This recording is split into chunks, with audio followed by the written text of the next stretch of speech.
Arise, minions, and welcome to unMadeGaming. We are here. We are back for season 3 of Alien. This one is called Genesis. We are here with most of the crew. Those of you that know Bub is out for the foreseeable couple days. Check in on your boy. Hit him up on Twitter. Wish him well. Our boy's a little under the weather. But we're here. We're in space where it's cold. Where everyone has a cold. Welcome back. We haven't streamed in a hot minute. If you like what we do here and you want to support the channel, the best way to do that is over on our Patreon. Link for that down below. While you're down there, click on that Discord link. Join us in the Discord. Be a part of the community. Be a part of the conversation. And all you guys from the Bub Club, get over there. Join us in the Discord. Be our friends. And as always, in the bottom right-hand... Holy shit. Is that real? Is that for real? That can't be real. That's not real. I gotta update that. Don't listen to that. In the bottom right-hand corner of the corruption bar, you will see that bar. That bar serves two purposes. One is when that bar fills, Dot does what she wants to us. And two, all of that money goes back to these wonderful, amazing faces that you see here before you as I quickly update it as we hit another corruption bar. Dot. That's two corruption bars. Two so far. I'm trying to keep I'm gonna keep our corruption bars this year, I think, or this season in the Roll20. Okay. So that we can keep track of them. I was gonna do it that way, but I'm actually thinking I need to just... So we're at 2, right? We are currently at 2. Boom. You have been subbed to your channel for 41 months. That's Congratulate me, That's because I'm great. All right, we're good to go. Did y'all see that swanky new trailer? Just saying. Dot made that, guys. It was good, wasn't it? Swanky new trailer. Oh, yeah, Bub's in chat, everybody. Give Bub love. He's not feeling so hot. Or maybe he's feeling hot, but, you know, not in, like, the way you want to. Yeah. Yeah, give all the love to the Bubskis. All right, so we didn't have a previously on. It's been very exciting because we've had a few new people start watching the show, so I know that you're caught up. But those of us that haven't been involved in this story for, like, what, 6 months or something like that, I thought maybe a smidge of a recap was in order. We did have a session 0 for this season. I thought that was kind of important for this crew, just because of where the story was at. You can check that over on the Patreon, and we do a lot of talking about what the players kind of remembered from their run over the last 2 seasons. So this crew, being the lone survivors from the first season of a mining colony accident, where the reactor and the mining drill had some problems. You know, it just accidentally dug up a whole ship, and with it, some history. They made a daft escape by calling for aid, and it was answered by a man we now know as Shakespeare, who is a bit of a rebel and was leading a rebellion, and he helped them, one, gain access to some information, and two, you know, get a way off that planet. A wandering trash freighter nearby was called in, and they were able to abscond with it, actually, at the end of the first season. By the second season, we see kind of a very affected group. Not only did they keep their trash freighter, but they started a colony of people, of some of our crew's family, lost folks, old ladies that do yoga.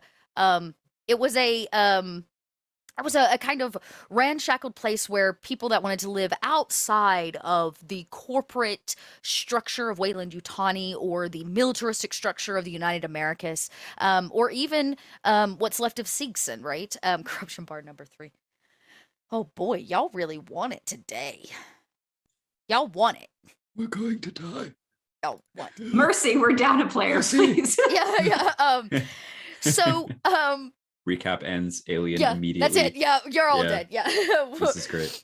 I still tell people about the very first season of this, when we had, like, what, 15 corruption bars the first episode? I know. And I couldn't plan for that many, so I literally just started using corruption bars to kill off all of the people that could help you.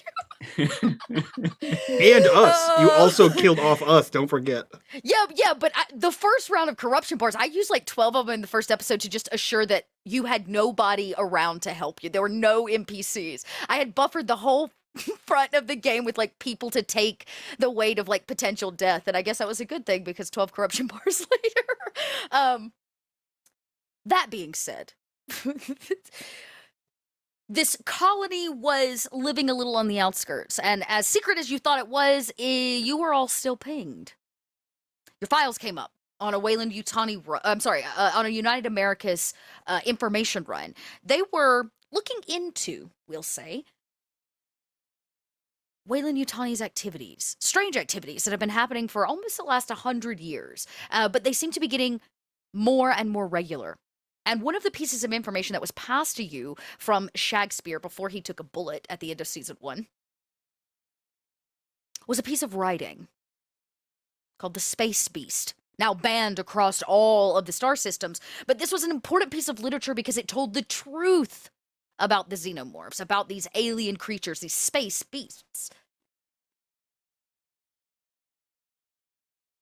You were joined by a new person who tracked you down. Thanks, actually, to Shakespeare. A young girl named Ace, whose father had recently died.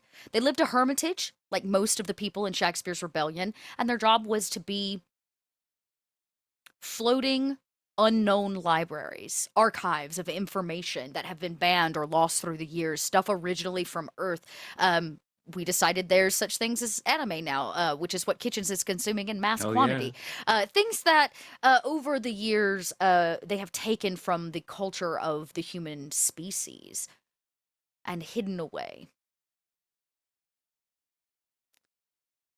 So United Americas reached out and they said, come in. You don't really have much of a choice because currently we might be holding your colony hostage that you thought we didn't know about. And so with a little bit of leverage, the United Americas was able to convince the party that they needed to partake in a rescue mission. They had sent a series of Marines out to look over a piece of a long-lost vessel, one that hasn't been heard from in a very, very, very long time. It was supposed to be a simple information mission. Check it out, save survivors, come back. But they didn't come back. But when your crew arrived, I guess we'll call you the crew of the Monstro, because that's technically what you are, the crew of the Monstro, arrived on site. What they found were actually some problems. A few of the Marines had survived and had been surviving off very little air and food and water for days, as they had been trapped. They chose to trap themselves inside of the last air-sealed piece of this vessel. You were able to get them out and save them, but not before finding a lot of very strange things aboard this piece of this vessel, including the crucified torso of the very first David unit. Not really an AI per se anymore, more of a running system, as years of wires and cables connected it to this ship. The Covenant. Parts of David were taken, truths about Kitchen's background were revealed, but some things were left in question. And when it was all said and done, and you survived the events, including the face huggers and the strange things that you found, the odd mold, and the truth of what David was really planning. Project called Project Emanation, where the original David unit had collected David 8 models, as many as he could find from the years, reprogrammed them, turned them into a strange android cult that was obsessed with the idea of using the people, the 2,000 settlers and the embryos from the original Covenant to seed, to emanate neomorph spawn, we'll call it, across the galaxies.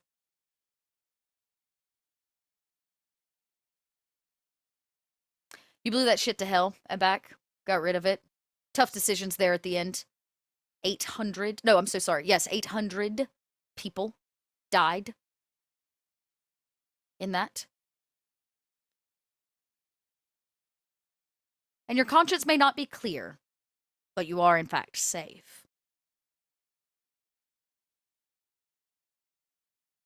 2 years have passed since those events. Since finding the covenant and the truth about David's mission. And each of you have kind of found your own path. It was decided during our session 0 that the colony had been moved, recollected. It needed a safer place. And what safer place than the rebellion that lives off the grid, a place where people can actually build a life for themselves. And so what was left, I think we decided it was 12 people. 12 or 13 people from the original colony that you founded were moved and have integrated into one of the larger secrets. I hate to call it a space station. Space slums, into their space slum station. That's really what it is. Makeshift space slum station. But a few people stayed on board the Monstro. Maybe some familiar faces, but that is not where our story picks up this week. This slum station looks like everything was created from what you could find at a dumpster at a Radio Shack. Walls are welded from different things, pieces of ships repurposed. You can see where, Weyland-Yutani was once painted on the side of a large metal plate that's now been graffitied over or written over or scrubbed clean. People here seem content. And not in the kind of content way that we're content on board, say, a massive space station. Not a kind of quiet content, but a genuine kind of content, where they live their life, they make their choices, and it's about as close to true freedom as you're going to find, especially on the Outer Rim. But our camera's going to pick up first with, actually, I need to know, do you two travel together regularly? Or is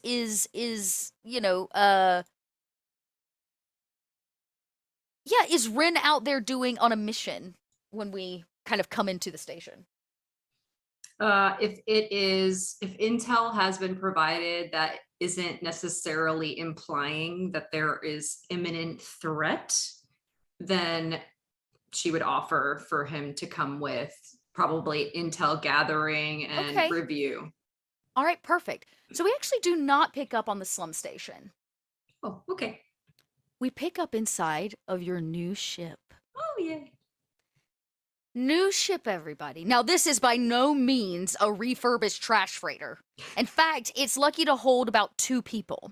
It's a small, what we might call a puddle jumper. But for those of you that want to know the make and model, this is what we call the Star Cub model. It's made by, the manufacturer is Lockmart, and it's a pretty simple ship that can travel light speed. And that's important, right? You do have faster than light speed. In fact, it's actually a very fast ship. And so for the kind of work that you're doing, the Rebellion has provided you with the perfect vessel. Of course, broken away from any kind of lock-smart programming or a mother unit in any way.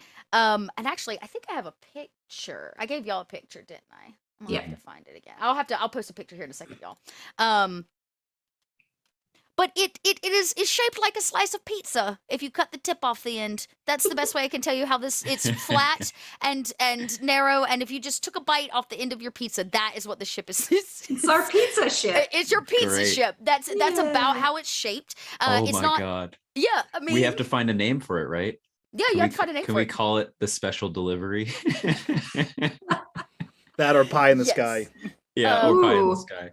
I'll send this one over. This ship was made famous from the Alien Isolation video game. I believe that's what this is from. But either way, this is a basic space shipper. The famous model of this is known as the Narcissus, but which is a horrible name. But here is no, I can't do it that way. Let me copy. Nope. I can't do it that way either. Copy. Yeah, there we go. Okay, chat. I'm dropping this in, and then I promise I'll move on. There you go. So you can see a picture of it. Unlike it probably being fresh and new, parts have been replaced, things have been changed, and in fact, the interior has been augmented to better suit your needs, which are intel needs, secrecy, no guns, Nothing that's going to give you away if you passed by somebody. But 2 cryopods, a very small cargo bay that might hold 5 or 6 people shoulder to shoulder, and a new sets of sensory drones. One of the cryopods of the 3 original have been removed, and these sensor drones can get you out of, we'll say, tough situations. But it is an agile vessel. Not very big, but good thrusters, and a pretty great FTL rating, meaning you travel rather quickly. And the 2 of you are, in fact, returning from a, we'll say, mission. Ace has taken up the mantle of leader in the midst of all of this, hiding behind a mask to keep autonomy and her age away from the general populace in fear that that might backfire and everything they've worked for will fall apart. But all of you, the crew she knows oh so well, those that took her in and became a family after she lost her father, know exactly who the leader of this rebellion is. Yo, we are just coming in on these tips. I love it. I love it. Now, most of your intel, correction bar number 4. Most of your intel work is probably pretty simple because the fact of the matter is you haven't actually learned that much over the last 2 years. Most of your jobs are recovering things. Pick this up, find this thing, buy it from a port. But today, it is supplies that you are running.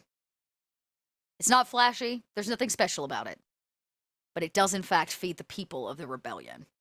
And your measly cargo bay is stacked as high as it can go with crates of food and supplies, medicine, and probably sold on a black market. As the camera kind of pans into this tiny space and probably slips through a tiny sliver between these bins that fill the space. The cryopods have been lifted to the ceiling to make room. They're on like cranes that come up and down. And here we see, of course, Rin in the pilot's seat and our dear Vincent strapped in to, like, I imagine one of those seats that like fold down from the wall. Like it's barely a seat at all, and you like kind of strap into it. But this is yours. It's y'all's, and it has become in a certain way a secondary home, if you would, or a secondary piece of home. I have to know, what have the 2 of you done to make this your space? We definitely have a bobblehead. I'm sure there's got to be some kind of a bobblehead. Okay. Yeah. Bought it some like motel outpost station. Yeah, it was like horrible. Yeah. Okay. Just what like about, completely inappropriate. Maybe. What about Vince? I think Vince maybe would have picked up. He found out that since Ace has started connecting everyone and getting more into the information and everything, she managed to get some string lights to make her space a little more like hers. And so Vince was like, oh, it's a little girly, but like, I like it. And so Vince has like, his little touch is that he's put up string lights around the, the main windshield or space shield. I don't know. And love that. Yeah. Little internal lighting. Yeah, that's a great idea. I love that. Yeah. I dig that. And probably pretty great for a backup generator if power goes out. It doesn't necessarily lose everything. And so I imagine the camera looks through actually the windshield then. Yeah. Because usually you can't see in the front of a ship, but you're lighting it from the inside. Something special. And we can see in that nice front windshield, Rin lugging this stuff back. You're moving at a pretty slow pace. You're kind of weighted. You can't quite move as fast, but you don't have far to go. A few hours, give or take. And yeah, I would like to know, have we seen major changes in these 2 characters over 2 years? You've been helping this rebellion a long, long time, and Vince is growing up. Yeah, I think at this point, Vince, I forget exactly where we left him in age, but I think he was around 17 or 18, something like that. You were like, what? How old were you when we first started? I think I was 12. You were 12. No, I was 11. You were 11. Maybe 11. We passed how many years last time? I don't know if I wrote it. I think it was 10 years. So you're actually a lot older than we. Oh, really? It was 7 years. It was 7 years. So you would have been 11. So you would have been 18. You are now 20. Ooh. So Vince has kind of grown into his his lithe and sort of gangly form. He's a young adult, and that jawline coming in. He's starting to turn into a bit more of a man. Maybe he even has like a beard, little beard growing. Ooh. Oh, where's it Yeah. growing in at? I mean, the place where beards grow. What do you mean? I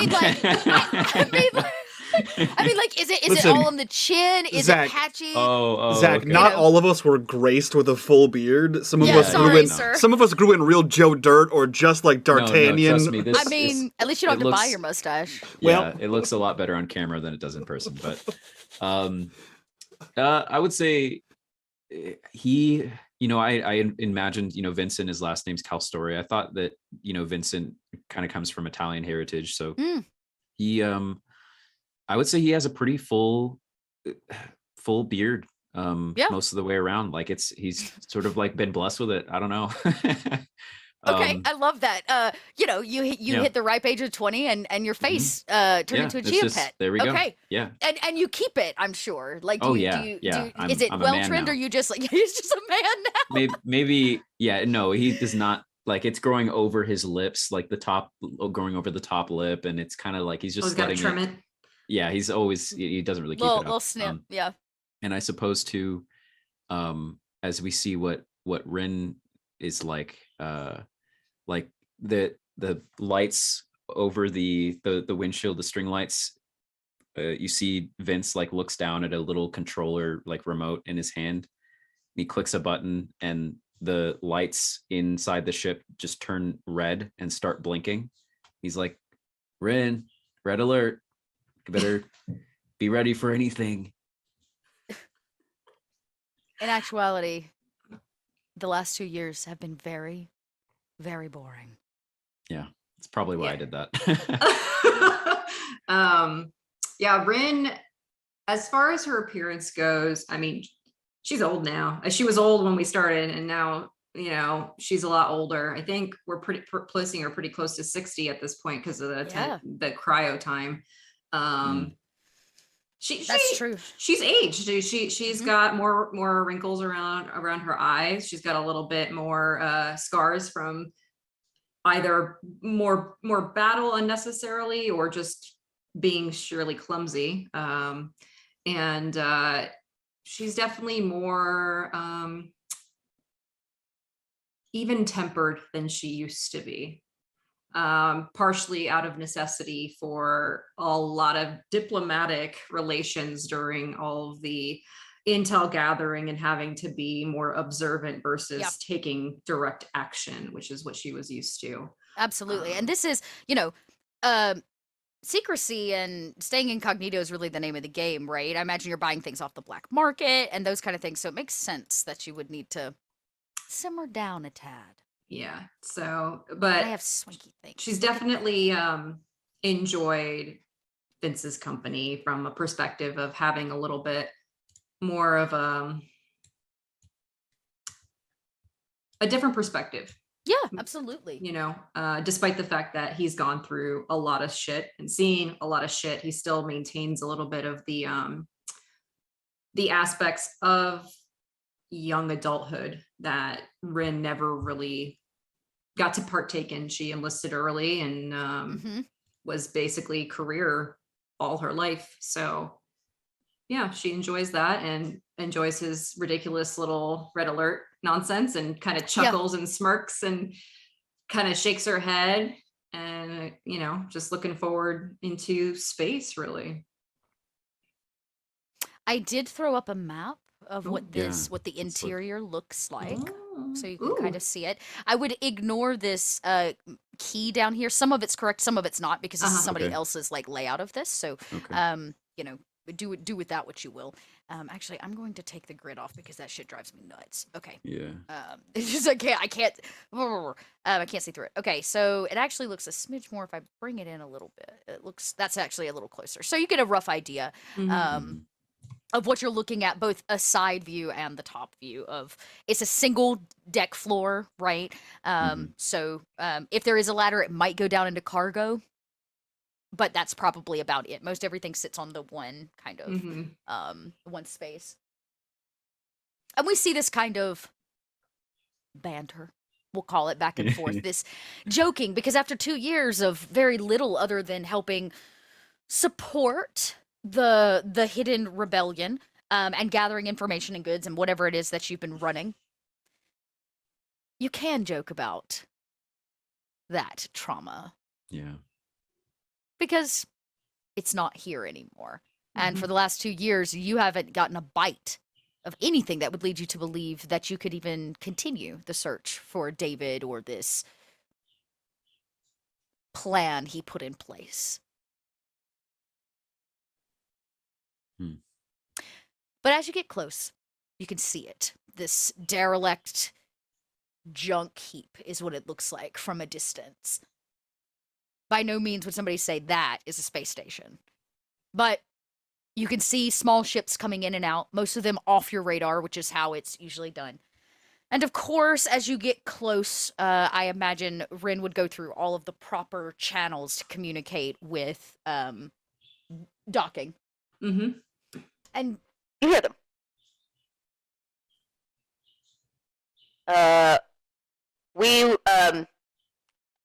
Access codes. Okay. Hey, Vince, okay, yeah. what are our access codes? I got them. I have them written down. I know. Oh, my memory. What do you expect? I mean, neither of us remember them, honestly. They're so long and dumb. And they are long and They dumb, are. and they rotate, right? You have an access code for Mhm. entry that's different than your exit code, right? This is how one of the many measures that are taken. There's very little chatter right across comms. They just want your code number. How do you keep it if you're not good with numbers? Who do you write it down? How do you? I turn the little light control remote around, and on the back side of it, there's a ripped out piece of paper taped that has the access codes. The access code on it. The paper kind of gets like passed and futtered around the big bins and boxes, so that you can enter the code, and we hear that beeping. And then there's a pause on the other end of comms before they come back to you. Access granted. Oh, thank God they ain't changed again last minute. Proceed to dock C. That was kind of awkward that one time we got it wrong, I and they know. like who else do they expect is in this ship and has string lights up in their I mean, windshield? I don't know. We could have been like inhabited by aliens, different aliens. Because they can do that. We don't know. Yes. Anything's mean- possible after listening to Barden for 2 years. I don't even Oh, know anymore. God, please So, don't I remind love me. that we're no longer talking about the Xenos, but Barden is the real trauma. Yeah. That has stuck around after 2 years. And really, you have not seen Kitchens or Barden. Maybe on the occasion you pass by or you might get a message, but in Listen, your that's- head, what does Barden say? That's my His goal. voice. That's my goal in life is to like aliens, Barden. Which is the greater threat? Yeah. What dare I ask, does Barden's voice sound like running through your head? What is the thing that Barden said that just sticks with you? It's all his nonsense about the different, the portals and how he supposedly gave them up. And Rin's whole theory is that that's just like a sleeper thing.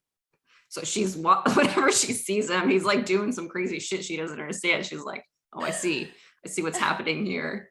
And like just trying to find all of the aliens so he can blow them all up just like he wanted to do before. And she Yeah. just kind of trails off into this whole thing. Yeah.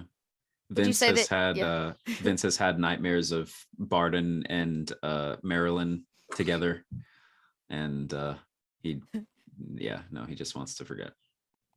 So This junk station has a strict no yoga policy. So there's a sign actually painted. Yeah, it's like a no yoga zone, inside, yeah. inside of Yeah. our ship too. Not that there's room to have. Yeah, a no yoga. yoga sign is like way up in the corner, kind of around the boxes, and you pull it in, no problem. There's no need to even make a roll for this. This is pretty standard. This is what you've done for 2 years, so Mhm. no roll needed. This does not have a docking arm. There's no dock arm on this, so Right. you actually have to pull this vessel into the dock, and as you do, they close the door behind you, and everything kind of seals down again. And you kind of you see people begin to rush out, right? As you turn your ship off. Most of these are just dock hands, right? They're going to tie it down. They're going to begin moving all of the goods. But amongst the mass of dock hands is a small figure, one that you both know very, very well. Large shoulder pads made of metal of some kind. This kind of, it's not really armor. It's more like an outfit, right? It's like a prestigious outfit that has been created from junk, just like everything around. It's as if this person walked right out of the side of the wall of this station, the space station. And of course, a mask that is over that. This kind of, her hair, which is so distinctive of her, is up and inside of this kind of helmet piece that she wears. And you can see Ace, but that is not what they call her. She's simply called the leader here by the average person, and the leader walks across the space, and as she does, people make space for her, and she is on a dead walk for your ship. Ace does not meet you at the docks. That is not something that usually happens. Something must be up. Yeah. And thinking about it now, like now being informed of the leader's appearance, I actually think the string lights that are in our ship were hers. And she doesn't have them up anymore. She can't have them up. I imagine that her ship, her father's ship that she grew up on and like lived on, has been archived or hidden away somewhere. Who knows? Maybe it was given to somebody else to protect, a new keeper, as they're called, keepers. And she waits for you as the gangway kind of like comes down, and deckhands rush on and begin unloading and moving. The like lifter things with the arms come out and be like, and they begin kind of moving stuff around. And there's great commotion on the docks. They've been waiting on the shipment. We're gonna elbows Vincent. What layer's your girlfriend? We're not. It's not. We're friends. Sure. And I sort of look out at the leader, as you said, the leader is kind of like standing, waiting for us to approach them. Like hands behind the back, very not Ace, right? Because again, this is, Yeah. she has to keep her identity secret, much of the way that Shakespeare did, but she doesn't have his great little hidey hole to do it in. Yeah. I say to Rin, just wonder why she's up here right now. That's an excellent question that, well, we should find out. Are you? Never mind. Let's go. What was that? Don't do that. No. Sorry. You know I don't like that. It sounds like that's 11-year-old Vince. Yeah. I just try. It's nothing urgent. We'll talk to you later. It's about her. I don't. Okay. I like Yeah. Okay. Okay. Take a breath. You got this. It's all right. It's all right. Let's go. And the boxes are moving about, and the two of you, I imagine, take to the gangway. You leave. Your ship will be safe here. You know that. They'll dock it and keep it and all of that kind of stuff. But as you go to exit... Actually, no, we're going to hold on that. As you exit, you see her standing there. She says nothing to either of you, and she's escorted by two very hulking figures. Not small men, to say the least. Probably her personal bodyguards. But Vince, I have to know, over 2 years, she's been very busy running a rebellion. What does your relationship look like? Is there one? Is it truly a friendship? I think this is something I was thinking about as we were returning for this season. I think, it was kind of teased by the group, that, she could be a love interest. And I mean, she is really cute, but I think, ever since also that moment where I went into her ship, or really kind of like her little buggy that she had, and I found her diary and didn't read it. I think something that Vince has made a point is that he is not going to make any move in her direction unless she does it. And the main reason he thinks is because, like, learning her backstory, like, she lived almost her entire life in that thing, without interacting with people or society or anything like that. And he almost feels like she needs to become more of her own person and like understand everything he knows, for then him to come in and try to make himself, insert himself into her life would be a little unfair, he thinks. So he's just been reasonably distant, and waiting for her. Interesting. Yeah. Waiting for her to make the first move. Mhm. Big Yeah. mistake. But it obviously very respectful. What I kid. Yeah. So I would say like nothing, like they've probably spent a good amount of time together, especially like before she had to take on this leader persona in the past couple of years. And I would say they have a very like chummy relationship as friends, but it's never come up and he's never tried to make it come up. Right. All right. I love that. Very respectful your friendship has been. Knowing what you know, which honestly very few on this station do. I need to name this junk heap. What do I want to call it? I need a really good name. It's the Lost City of Alexandria. This is Station Alexandria. Beautiful. Station Alexandria, yeah, and as you come off, one of the bodyguards, probably the only one who talks, the other one constantly is like gnawing on a cigar. They're there for intimidation, but you can tell they could also fuck you up. Weapons are what can be found, what can be bought in a black market. So a lot of the things that people carry, though the average person doesn't carry weapons on this ship, it's a peaceful station. Her bodyguards have kind of augmented makeshift guns, knives, and shivs of that kind. Not what you might find on a commando, say. And the one without the cigar, who's missing a front tooth from combat long before they ever got on here, kind of smiles a cheeky smile at all of you. And he simply says, "She'd like a word with you." Okay. All right then. Shall we? Here. They turn. No. Not at all. There are like people everywhere. And the crates are beginning to be moved, right? And she says nothing. The guards say nothing. And you follow. And as you walk through these halls that you know all too well, every ounce of this, you pass through the bazaar, right, where people have small shops and they try to sell things. There's a lot of makeshift residential where and how you can find it, so forth and so on. And as you pass, people whisper, "Oh, it's the leader." A little girl runs up and has made a paper flower, a folded one. Not terribly great, but definitely what it was meant to be, and tries to offer it to the leader, and she takes it instead and puts it back in the little girl's hair, saying nothing and kind of bumping her on the cheek. And people respect her quite a lot. You can tell that these kind of walks through the general populace don't happen very often, mostly for her safety in case there was another agent on board or something of that kind.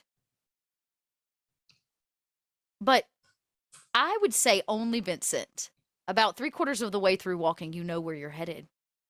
You're probably the only person that gets to come here on the regular or works your way in, which is her private quarters. The guards stay outside, and she enters, gesturing for the two of you to follow. Wait, follow. Mm-hmm. The door, you kind of hear like closes. Wait, I have this behind you. You did a pretty good job. Yeah. Behind you, and you see immediately as the door closes, the light like turns to red and locks down, and she pulls that helmet off with a great sigh and like tosses it onto a soft seat to the right, and her red hair kind of like out of it, as she just takes like a deep breath of air. You can tell it's like wearing I hate to say it, but like a Darth Vader mask. It's a heavy mask that blocks her head. And she lets out a great sigh, and she sits down and she takes the kind of shoulder piece off and flops it to the side. It's that moment when you get home from work. And she does it very comfortably in front of the two of you before she turns around and she sits down and she like throws her feet up because she was 16, so she's 18 now. Yeah. She's a little bit older, filled in a little bit. She might be a tad taller, but her body has leaned up and formed itself the way a woman's body usually does by that age. And she goes, I really hate that mask. Look, I've been trying to tell you, have you not considered downsizing? I know you're trying to go for like the big macho, she pulls epic. it off great. I mean, no, Thanks. it's great, but like it seems like it's a lot to carry. I mean, it is. I mean, it is a lot. I just I don't know. stay Like, protected and all that. I mean, I've seen some of the animes that I used to watch with kitchens. There would be like there's so much like crazy makeup and things like that. I don't know. You could even You're gonna make up Never this mind. hair? That's He true. has a point. You have to shave that. Yeah. Wait. Yeah. Don't do that. No, don't do that. Um. Um, I Sorry. did that once. It was not a good idea. It took me forever to grow it out. right. What do you want? The leader. What's up?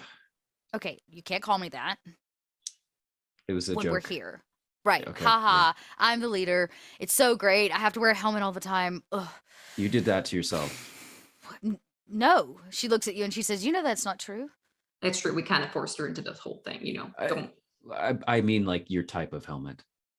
That's all. Oh, Oh, I yeah, meant I guess about the whole I did situation. have the aesthetic choice, but it was definitely the what do I want to call them? It's definitely she goes, "You know that it wasn't really my choice to stay incognito. It Yeah. was the committee's choice." Now, for Mhm. the two of you now here, and with what has happened to Shakespeare, things have changed over 2 years. And one of the things that has changed is there was an election. A committee has been established. These are open, like out in the open people of the community that have sway, we'll say. Some of them come in with money, some of them come in with knowledge, some of them were once agents for Wayland Yutani that converted. These are the people that have the most knowledge, the most information, and are the other leaders of the society. And you hear her in her voice when she says that. She thought being a leader might be different. And the real question is, how much of a leader is she, and how much of a symbol is she? How much does she actually get to choose? And that's really the political struggle right now. And I don't know how much Rin knows, but she might have confided a few things in you, and you know that that is always the struggle. It Mhm. was not her choice to wear a mask. It was the committee's. Mhm. And she says, "Well, you know, as much as I'd like to say, you're all just here to catch up, that's not true ever, is it?" I mean, yeah, but everything's been pretty boring, right? Don't say it like that. Don't bring that in energy here. That's What not do you necessary. mean? Boring. Would you like some tea? It's been calm and acceptable levels of excitement. I turn to Ace and I mouth the words boring. I guess to the naked eye. Oh, Did she you say goes something over about and tea? yeah, and she starts making tea, Great. which is probably like some kind of rigged unit that came off of like larger model that like got installed. So it's like rigged up with a water tank and those kind of things. It was probably used to be inserted into the wall, and she fixes it up and begins brewing hot water. Tea comes in a powder. Most everything comes in a powder. And she opens up 3 packets labeled Wayland Yutani, very clearly stolen goods. And she dumps in the tea powder, making you all a chamomile tea. And as she's stirring, you can hear kind of the clanking, and she stops. And with her back to you, she says, "Sometimes there are things that I can't share. Vincent knows that. But Mhm. I haven't been totally honest with you." She turns around with a little bit of shame. Yes, space presso. What's going on? She brings the tea over and serves you before she speaks. And she says, when you all came back from all of that and you investigated Shakespeare's old hideout. Mhm. 2 years ago? Yeah, 2 years ago. When they first seated me as leader, I was busy with a lot of other things, but the council, or the committee, they seemed very, well, committed to the idea of taking everything they could from Shakespeare's place, distributing it amongst the rest of, the keepers, and they learned more than they probably should have about what you were all doing. Nobody seemed terribly upset. And in fact, they seemed way more interested in the information than they did in all of you. So I thought you were safe. And you are. And she kind of puts up her hands like this, but I wait oh, they started Okay. It's looking all right. into things. And she kind of Well- looks at you. They didn't have everything, but they had enough.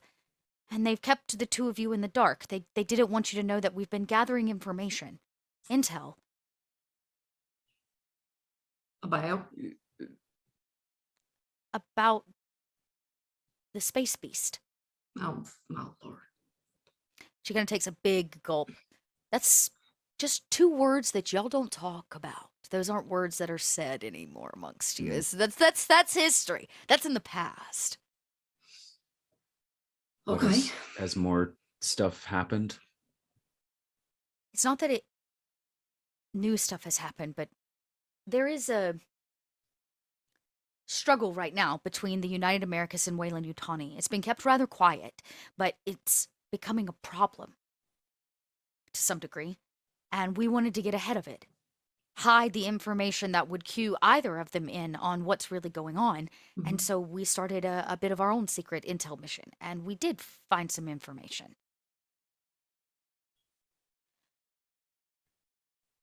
What we don't know is about the David units and his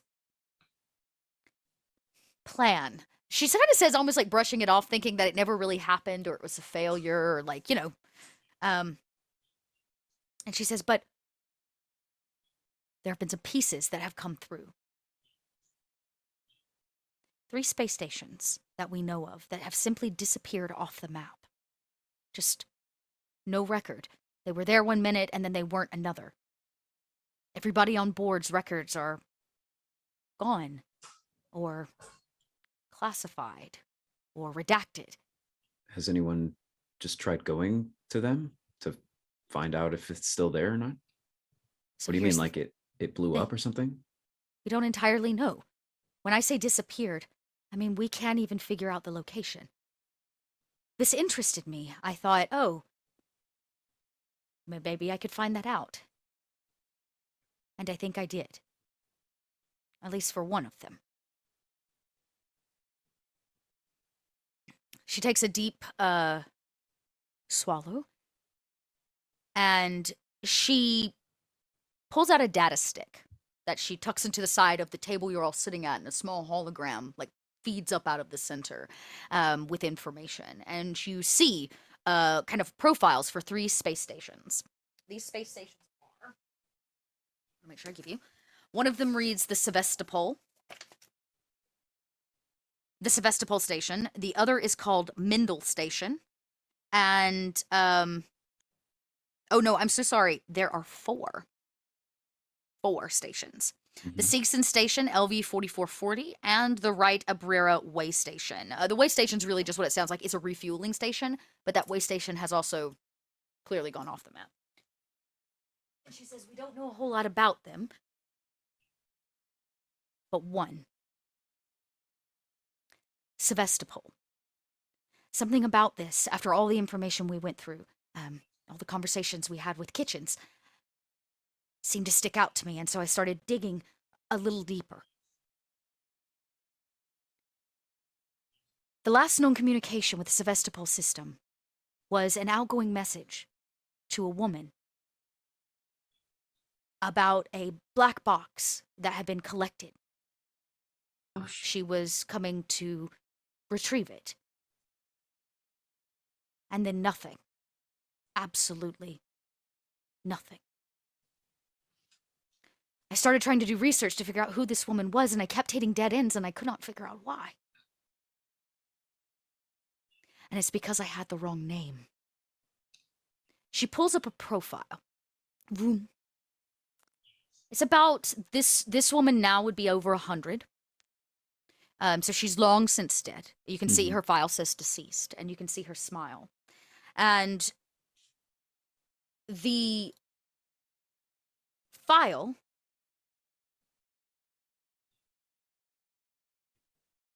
The file. There are things people don't know. Or things people don't know. The file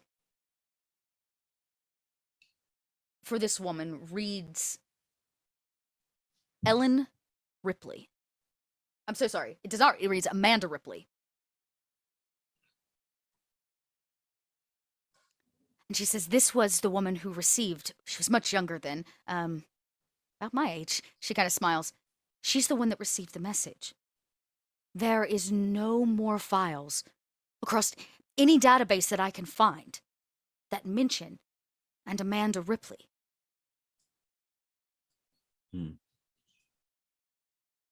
But Ripley is a name that I do know. She pulls up another image. A vessel called the Nostramos was lost years ago, and I didn't think anything about it, except there was a single survivor who crash-landed on Fiornia 161. Oh, fuck me. Oh, okay. She died there on Fiornia 161. All of this seemed far too coincidental. So I started looking at Ellen Ripley. She had a daughter, the same Amanda, and she points.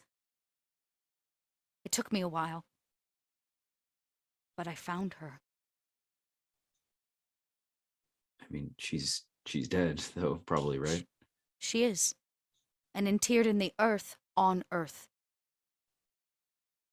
Oh, so She married a man after the events of what happened on Sevastopol, whatever it was that she witnessed when everything went dark.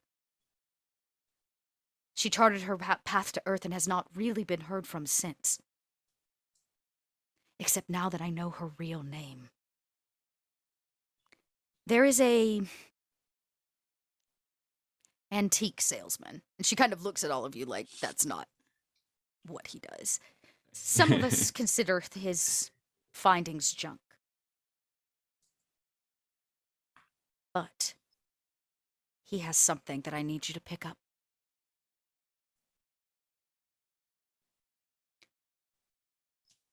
Upon her death, her husband collected all of her things and archived them. He died just a few months ago. Her collected items were retrieved and are going to be sold to Weyland-Yutani. I see. Amongst these possessions is her journal and the black box that she recovered from Sevastopol.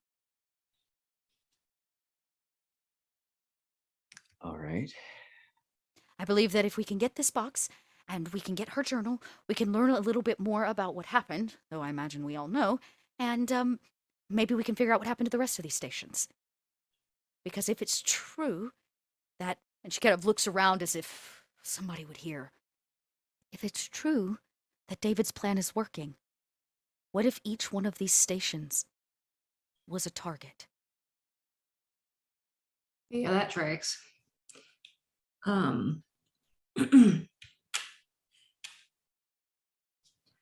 Well, in that nice full circle for me there. Okay.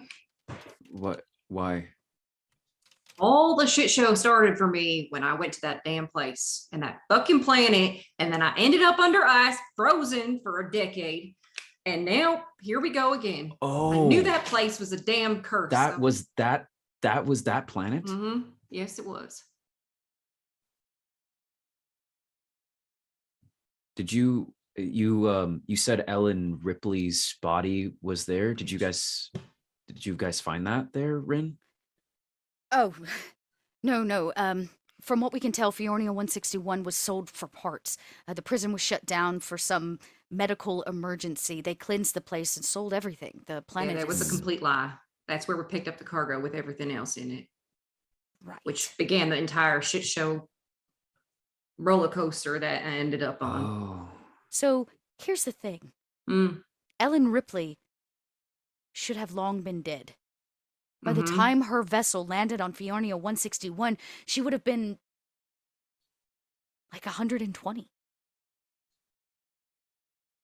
Well, she could have been in cryo. Possibly. But the question is, what happened to the Nostromos? She was on a mission and then it just went dark, like every one of these. And then she just appears 50 years later and crash lands on a prison planet? And Well, Yeah. I imagine it's kind of what happened with, you know, With their daughter too. well, possibly, yeah. I meant more that the cargo that Waylon hired myself and another crew for pickup, maybe it's a coincidence, but you know how I feel about them. It was no coincidence that those things come together. Just saying, not much of a leap when we're talking about, you know what, and death kind of go hand in hand. Just saying. right.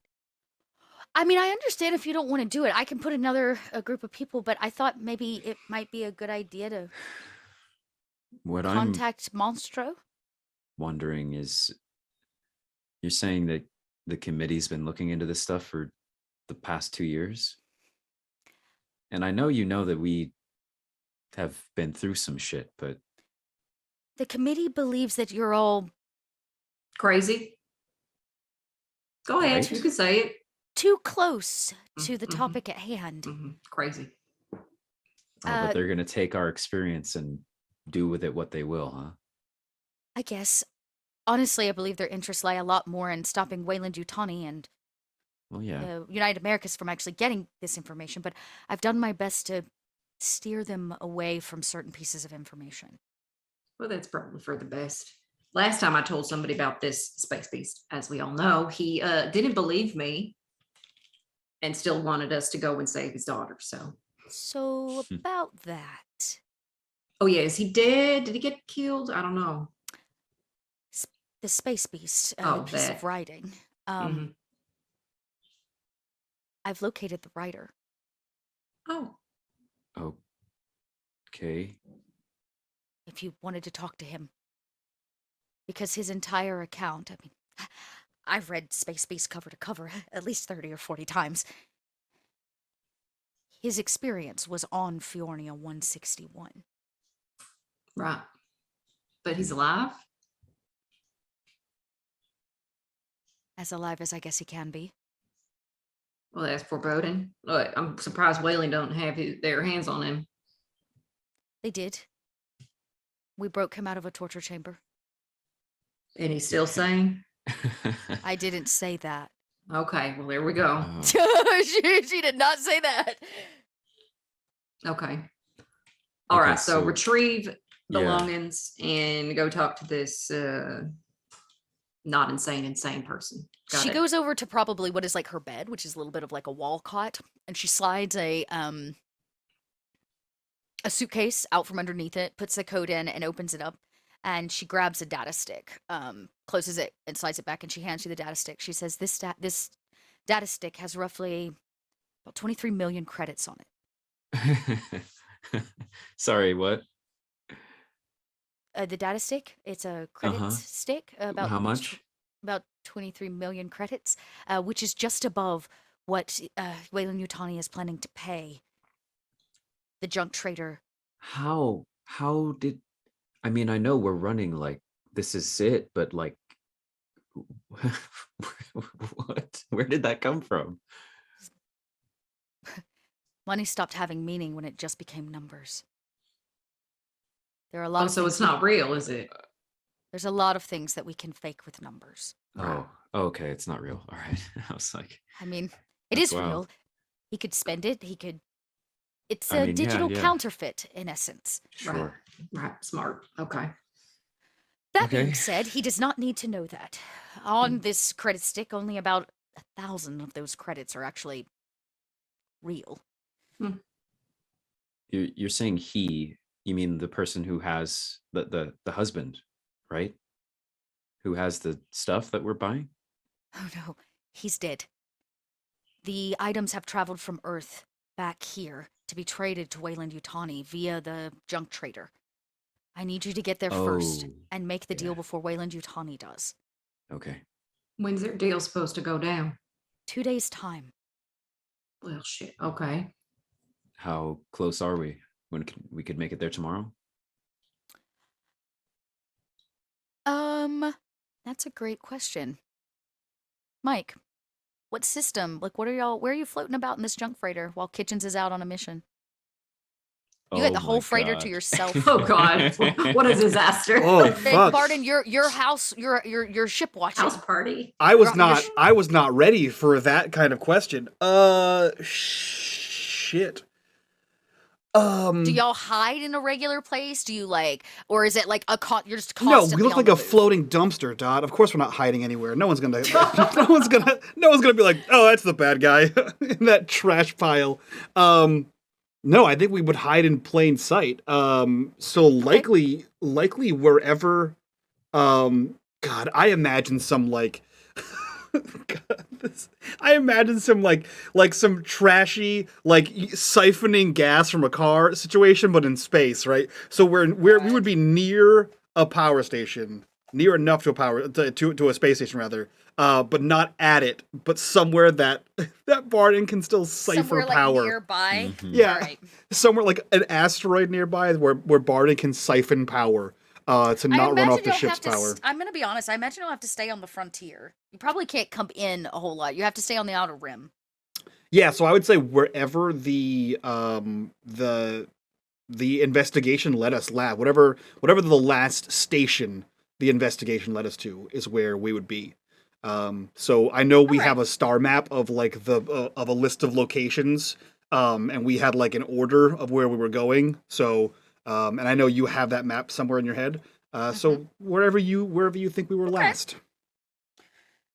So you try to stay to the frontier line, so that's kind of far out in terms of our map. If I don't know if maps actually people can see it, but I will take you back over. Okay. Here is the map of the stars of the middle heavens. You're gonna stay in the kind of pinkish purple color, we'll call it raspberry, the raspberry color. Yep.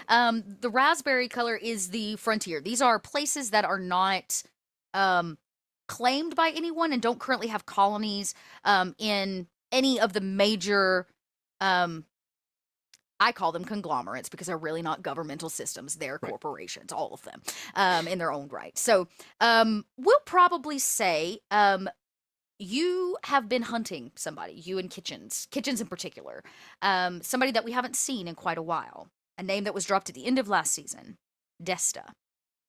Because Desta was the one who rescued Kitchens, and when you opened Kitchens up, there was no embryo inside of his body, which means it is gone, and Desta may have the answers to that. So Kitchen has gone out. You're actually nearby where this kind of frontier space station.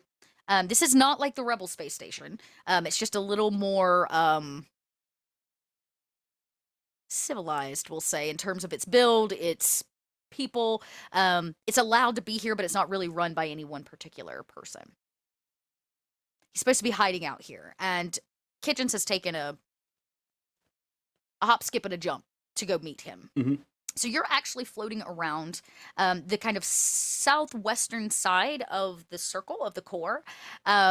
This is Anchor Point Station here, right? Anchor Point Station is where he was found. So I'm going to say you're probably floating nearby at like Capaceti.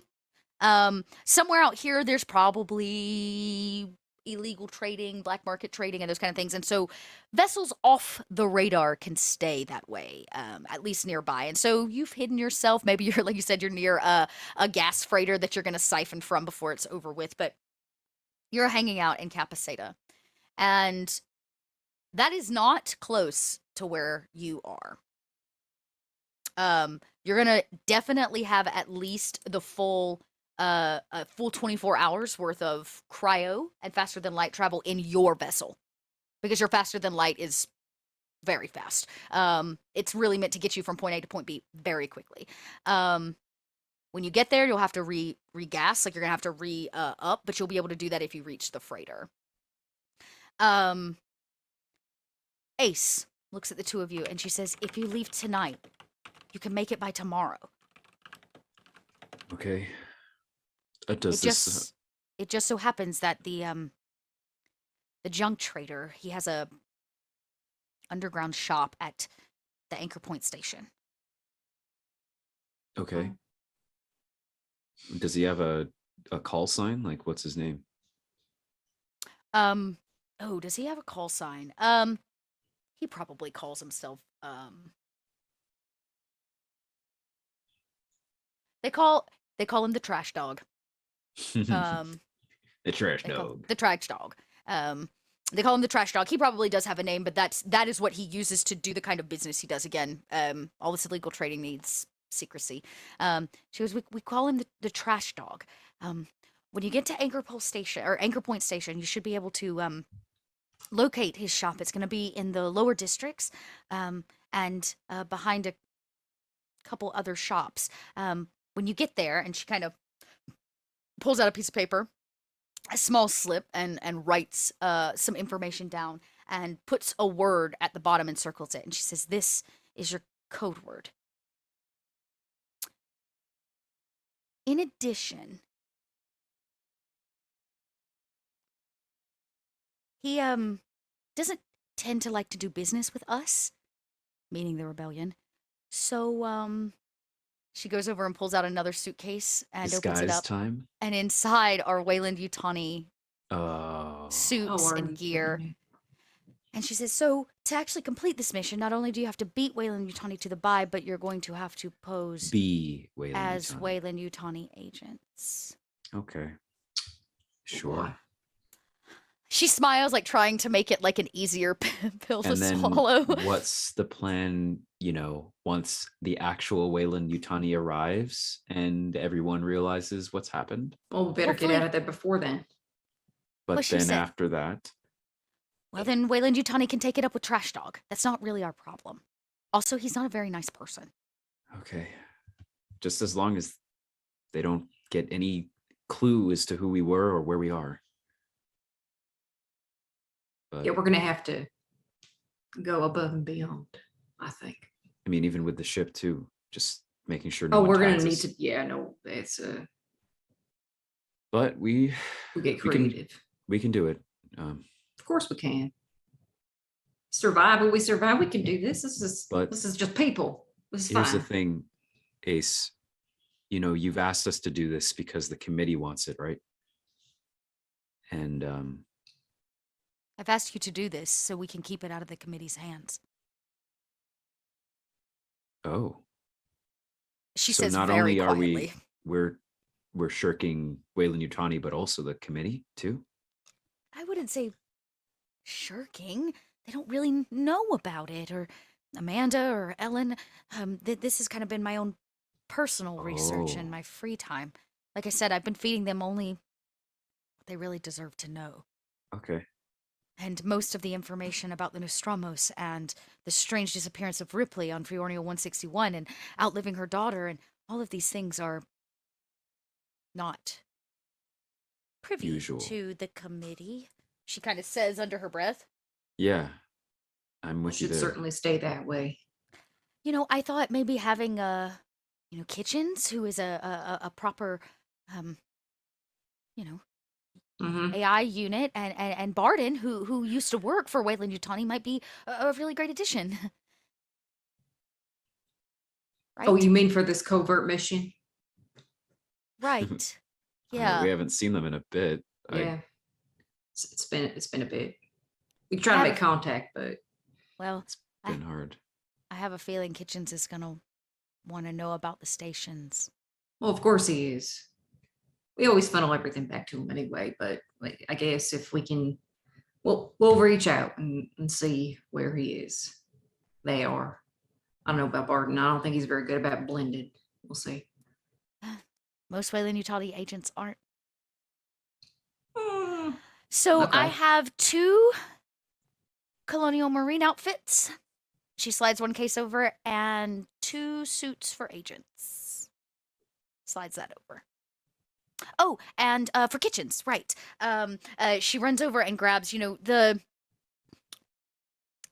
stationed AI units have a uniform, Mhm. right? Which is usually very simple. It almost looks like scrubs, like medical scrubs, but a little bit more fitted and tailored.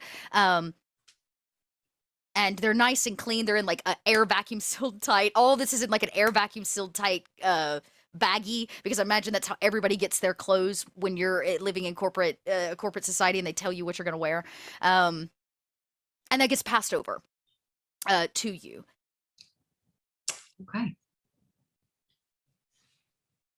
All right. Well, Look, I mean, this. I only ever saw it from. Well, there was a few times, but I look at Ren. I mean, do we want to open all this up again? What I know I know you, Ace, you know your books and you research stuff, but let's say we do find out what happened. Is this some sort of like long game plan, to help take down Wayland Yutani or something? Or well, that's always been my game plan. mine too. Right. I look at Ace. What I will say for all this, whether Ace's goal is the same as ours or not, I don't know. But for me, anything to take away information and access for Wayland is okay for me. I agree. I'm just. Not to mention, if they miss this opportunity, that gives us an advantage. Yeah. Once we get the information, you don't have to do anything with it if you don't want to, but I don't think falling into Wayland Yutani's hands is the right plan. And from what I can tell, this is one of the very first major bits of information. And if they get their hands on it, they could get back on the trail. You're right. No, I agree. All I remember with Fiornia is they were not just cleaning up to sell things. That's all I remember. There was a lot more going on from that. I didn't stay long enough to observe too much, but it was no straightforward cleanup. So whatever happened there, they were invested in. Enough for them to call an entire troop, myself, which I ain't cheap, and then another crew to haul everything out. Like I said, no coincidence. She All says, right. I'm actually due for a committee meeting. Okay. She rolls her eyes like it's like literally the last thing she wants to do, and she kind of puts the shoulder pieces back on and begins putting her boots back on and suiting back up. And you're able to take the clothes and the suitcases, the credit stick, the data stick that she kind of put this isolated information about the Ripley ladies and the Nostramos and Fiornia, like her personal notes, basically this file that she's been working on is now available to you. And she gives that to you because obviously it's a copy of whatever she's been keeping under secret lock and key. And once she kind of tucks the helmet under her shoulder, and takes a deep breath as she goes toward the door, and then she remembers something. She goes, "Oh, right," and she runs over to her bedside. And under her pillow, she removes something small. It fits in the palm of her hand, and she comes over, trying to like be inconspicuous, but that's not really her job. Like that's not what she does very well. And you see, like she kind of side eyes Ren, like maybe Ren won't notice. And she slips something into your hand, Vince. Just nod.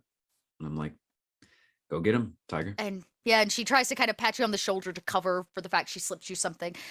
She takes a deep breath, and you watch as she struggles to get all the hair. I help her tuck it in. Yeah, she really appreciates it, like maybe you've done this before, like she tries to get it back into this helmet, and it sits firmly on her shoulders, and you can see once again this figure, right? Mm-hmm. This representative figure of these free people, these liberated folk. Yeah. And she gives the double. Oh yeah, go ahead. Yeah, I dust off the back of the armor and some of the places that she might have missed, and prim her up as she gets ready to go out, and pat her on the back. Pat her on the back. Yeah. She smiles under the helmet, though you can't see it. She might even blush. But she has a job to do, and she bangs on the door, hits the button, it opens up. The security guards like stand, and she steps out. And she kind of leans back. She goes, "You can stay here if you want it. It's gonna be a whole thing." I look at Ren. I need some chow. She doesn't have much in the way of food here, so. But I we look- did just get a new shipment of rations. You can go pick yours up. Yeah. That's true. I look back into her room, and if she's like, Vince habitually goes and like tidies up a little bit, like he makes her bed, just, things that she probably doesn't have the time to do anymore as the leader, and Cleans up the tea. yeah, exactly. Just he just takes like 3 minutes, and that's it. And just kind of tidies up. Yeah. Do you check and see what's in your hand? At one point when I'm in the corner of the room, I remember that I have something in my hand, and then I'm like, oh yeah, and I look at it. You peer down at it. It is a piece of paper, but something is wrapped in it. Small, right? Like not terribly big. Like it would fit in your back pocket, but there's like paper wrapped around it, and you can see she has a pen and paper as you kind of clean up by her bedside. It's not unheard of for the two of you to exchange notes as a private way of communication. I read it Check quickly. yes or no. If you kind of unfold it, I imagine it looks like one of those. Yes, Mike, I said check yes or no. I knew this was coming. It's like those like when you were in school you Dear could fold Vince, your do you like me? the leader. No, it's like you know how you used to be able to fold paper and it make like a little pocket, and you pulled the tab and the whole thing would unroll. It's kind of like that, and whatever she's tucked in it has like been slipped into the pocket. And if you slide it out, because you're gonna have to like unravel the paper to read her note, a strange object is on the inside of it. I don't know if you've ever seen one before, Vince. It's made of a hard plastic. It's very old, what we considered maybe like an old world item. It's about this big. It has 2 holes in the center and some kind of dark ribbon that kind of like runs and spools on the inside of it. And very, very lightly, there was once a sticker on it, like on the front of it. Somebody, it's not her handwriting, you would know, but it says Summer Jams 91. Oh, it's a mixtape. Oh, It is a mixtape. my heart, my little heart.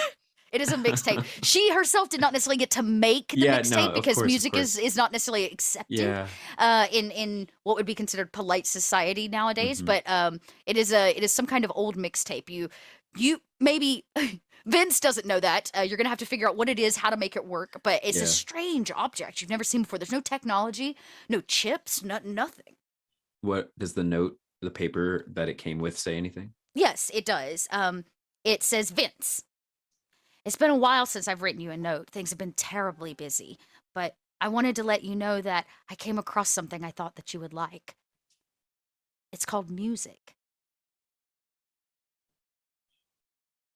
And she says, Father and I never really had music. That's not what we were in charge of keeping. This one is my favorite. I have a very private collection. Unfortunately, I don't have a player for you, but I imagine on your travels you'll find one. When you do, play song number 3. It makes me think of you. Ace. You know what's hilarious, totally out of character? I was literally debating if Rin had like one of those little stereos that she found during one of their, and I'm not sure, but maybe we should. Maybe it's broken still. Yeah, I know, like something too that out of game, like Vince, I wanted to get for Vince is I think there's actually like a Siegson like tape recorder and player that I said I got, but I like the idea better of seeing. I'm already seeing this in mind of buying it from the junk guy, because of course I was he would about to have say one. so, he would definitely have one. So we'll hold on. You'll find an old Siegson tape player. I like that idea. Okay. I look down at the note and kind of look over it at Rin, and she and I have like done, Rin and I have done so much over the past 2 years and everything. Like Vince gives her a look and he walks over and he hands her the note that Ace just gave him. Told you. That's all she says and just hands But the it's note not, back. it's not, it's, Uh-huh. she just wants me to listen to music, you know? Yo, I have to figure out in You know how to read in 1991 between the lines. Do I need to teach you that? I mockingly like pull up the paper and try to read literally between the lines. Oh, haha, you're so funny. Comedian. So, She gotta find likes it. you, clearly. uh, Now, if circumstances were different and y'all didn't have all these missions and nonsense and Yeah. later this and later that. I'm about to when make we- this playlist. I know. Do it. Oh my, thank you so much. Like Vince looks up and he's like, you know, when we were talking about her being the leader and information, everything, I didn't think it would look like this, you know? And I think, I mean, she's great. And I think she should be on this committee, and everything she's done, even like the thing she's sending us on right now. Right. But obviously it doesn't seem like she's happy, you know? I mean, I wouldn't be in her position either. You I'm just, kidding me? I just wish I knew what would happen if she wasn't. I feel like it would, this committee doesn't sound too cool, you know what I mean? So I don't know. Maybe Yeah, we you can- cut the head off of one Hydra and another one takes its place. Yeah. We have to be careful because what we set out to do is not to create a new Weyland-Yutani. You're right. Yeah, I'm keeping my eye on them. And my gun. Quietly. Yeah, me too. Just in case. Y'all, the So number we- one songs in 91 are just Oh yeah, choice. They're beautiful. choice. As we go to leave, I say, well, can you help me find an excuse for a colonial marine to want to buy however you make this thing work? And I hold up the tape. Yeah, I think I can come up with a few reasons. I don't even know, like these things aren't even really around anymore. Nah, but I mean, who knows? Maybe you'll find something. All right, time for food, huh? Yep. And a drink. You head down to what is basically the mess area. Now, you, as part of this community, would be given rations, which is basically what you all picked up and brought in. Were fresh rations for everybody. But there are some stores if you want some fresh cooked food or somebody else to prepare your food, where you can spend credits to do that. Vince would like to. Yes, 100% Okay. if that's an option. Do y'all Ren have and like? Vince. Okay, there is a proper noodle stand. Oh, not yeah. not packaged Weyland-Yutani Yes. dry noodles. This woman makes noodles and cooks them. This young woman. Yes. Or I guess I should say young. She's probably middle-aged actually. Because this is her business, and she has twin boys. You would know, and I don't know. This stand is called what is it called? It's called the double noodle. Okay. Love it. It's called the double noodle. Can I get one order Um, of the double noodle, please? Yes, you both want an order because that's all that's on Can the I menu. have a is the- double the, double? the double double- noodle. Yeah. I want a double please, double. Please don't start. Oh, don't do that. Um, and she's kind of quiet and quaint. She's a very humble lady, Mhm. very humble dress, but she has the best noodles, and you can tell that a lot of people here don't really have a lot of money to spend, so she doesn't make a whole lot of noodles every day, just really as they come along. And she says, "Oh, of course, have a seat. It's gonna just take a few minutes." And she kind of goes to the back, and you can see her two sons are very clearly in trouble because they're standing shoulder to shoulder. And she says, "Don't you move," with like the mom voice as she turns and begins prepping you a fresh batch of noodles. They're probably going to be like stir fried too a little bit yeah. after they're cooked. It's just good tasty noodles with veggies. I ordered an extra one, Yeah. and I as we're kind of sitting there waiting awkwardly, I look at the boys and I'm like, "What are you in for now, huh?" The two brothers like look at each other like who's going to say something. Whose fault was it? And they Yeah. they Yeah. point at the other. Thought so. Yeah, it's one of those type things. They point at the other, and you can Yeah. see like one of them has been like they've both been roughed up a little bit. Like one of them's got like a little bruise on his chin, and the other one's got like a torn Oh. shoulder piece. So they clearly were either in a tussle or doing something they shouldn't have, and things got a little rowdy. And it's actually his mother, their mother, and she says, "You heard the man. He spoke to you. Be polite." It's okay. No, go ahead. Tell him what you did, boys. I can't wait to hear this. You tell him. And then he goes, "No, you tell him." And I goes, "Fine, I'll tell him. I didn't do anything." All right. What happened to you? He pushed me. No, I didn't. Yeah, you did. It wasn't my fault. He told me that it would be okay for us to go in there and to listen, and then it wasn't okay for us to go in there and listen, and then you had to go and sneeze. I didn't sneeze, you sneezed. No, you're the one with the allergies. And then we got caught. Who? Did they do that to you?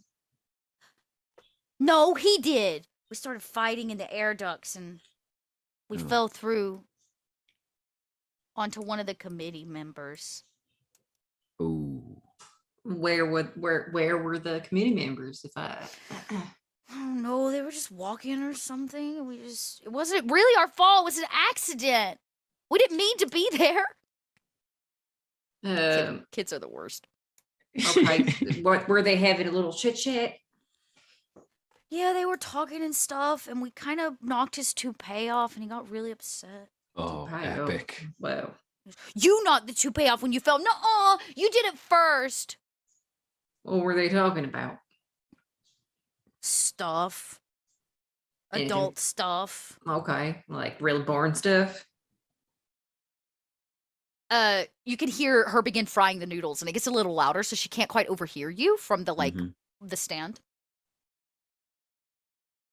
And one of the boys leans in and he goes, "I don't know. They were talking about all kinds of adult stuff. Like they were saying that people are really upset about not having enough food and stuff, and like that things are getting volcano. No, things are getting voluminous. No, Violent?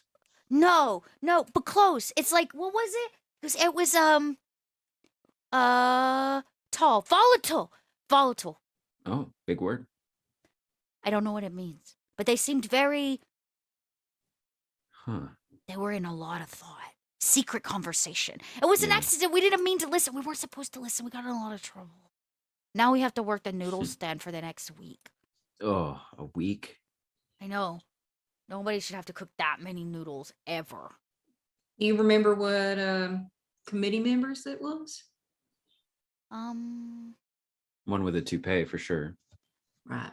Yeah, you would know the one with the toupee. It's an Sure. obvious toupee in which he believes looks great.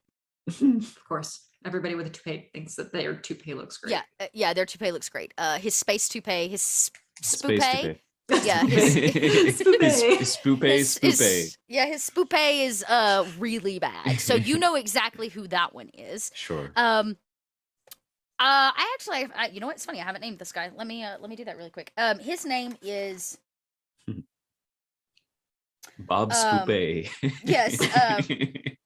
No, his name is he needs some kind of horrible white guy name. Paul Elliott.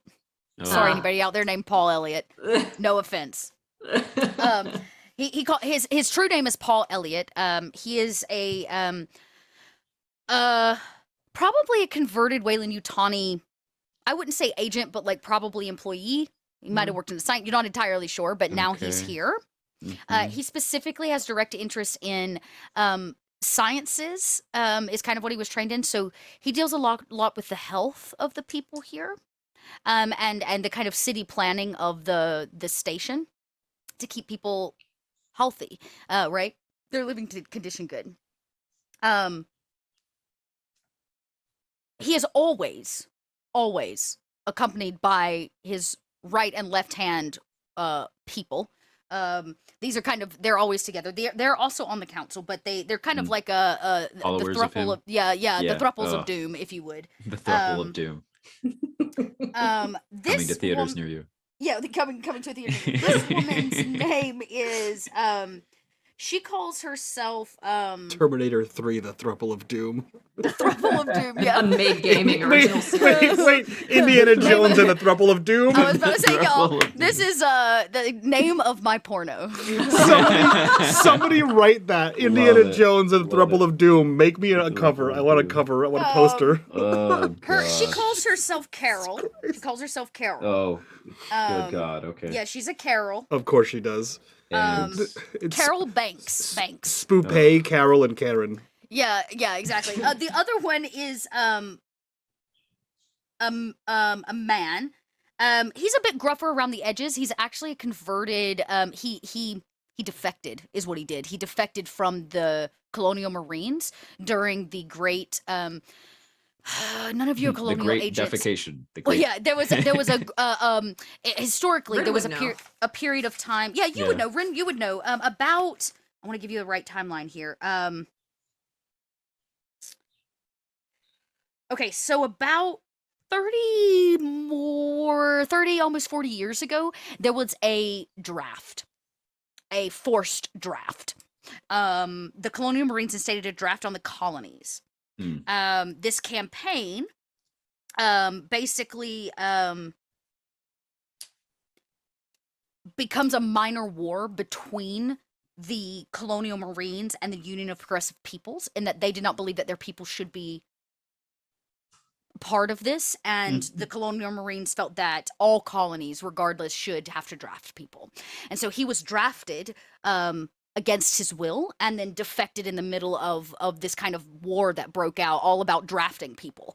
And so it didn't last very long, and the draft did exactly what they wanted, which is buffer new Marines into the system. And then once the Marines get in and they're being paid and they're being fed and they get to, shoot alien bugs in the face and shit, a lot of them just stayed, right? But it did exactly what they needed, which is to beef up the Marine state, the military state of the humans in this galaxy or in the system. And you would know that he was a defector. Now, he was in hiding for a long time because this rebellion has not quite been around a total of that long. But that's kind of how he got involved. So, yeah, and his name is Axel. All right. Axel. So when you hear that Spoopay was the one that they landed on and knocked his toupee off, you know who the other two people with him were.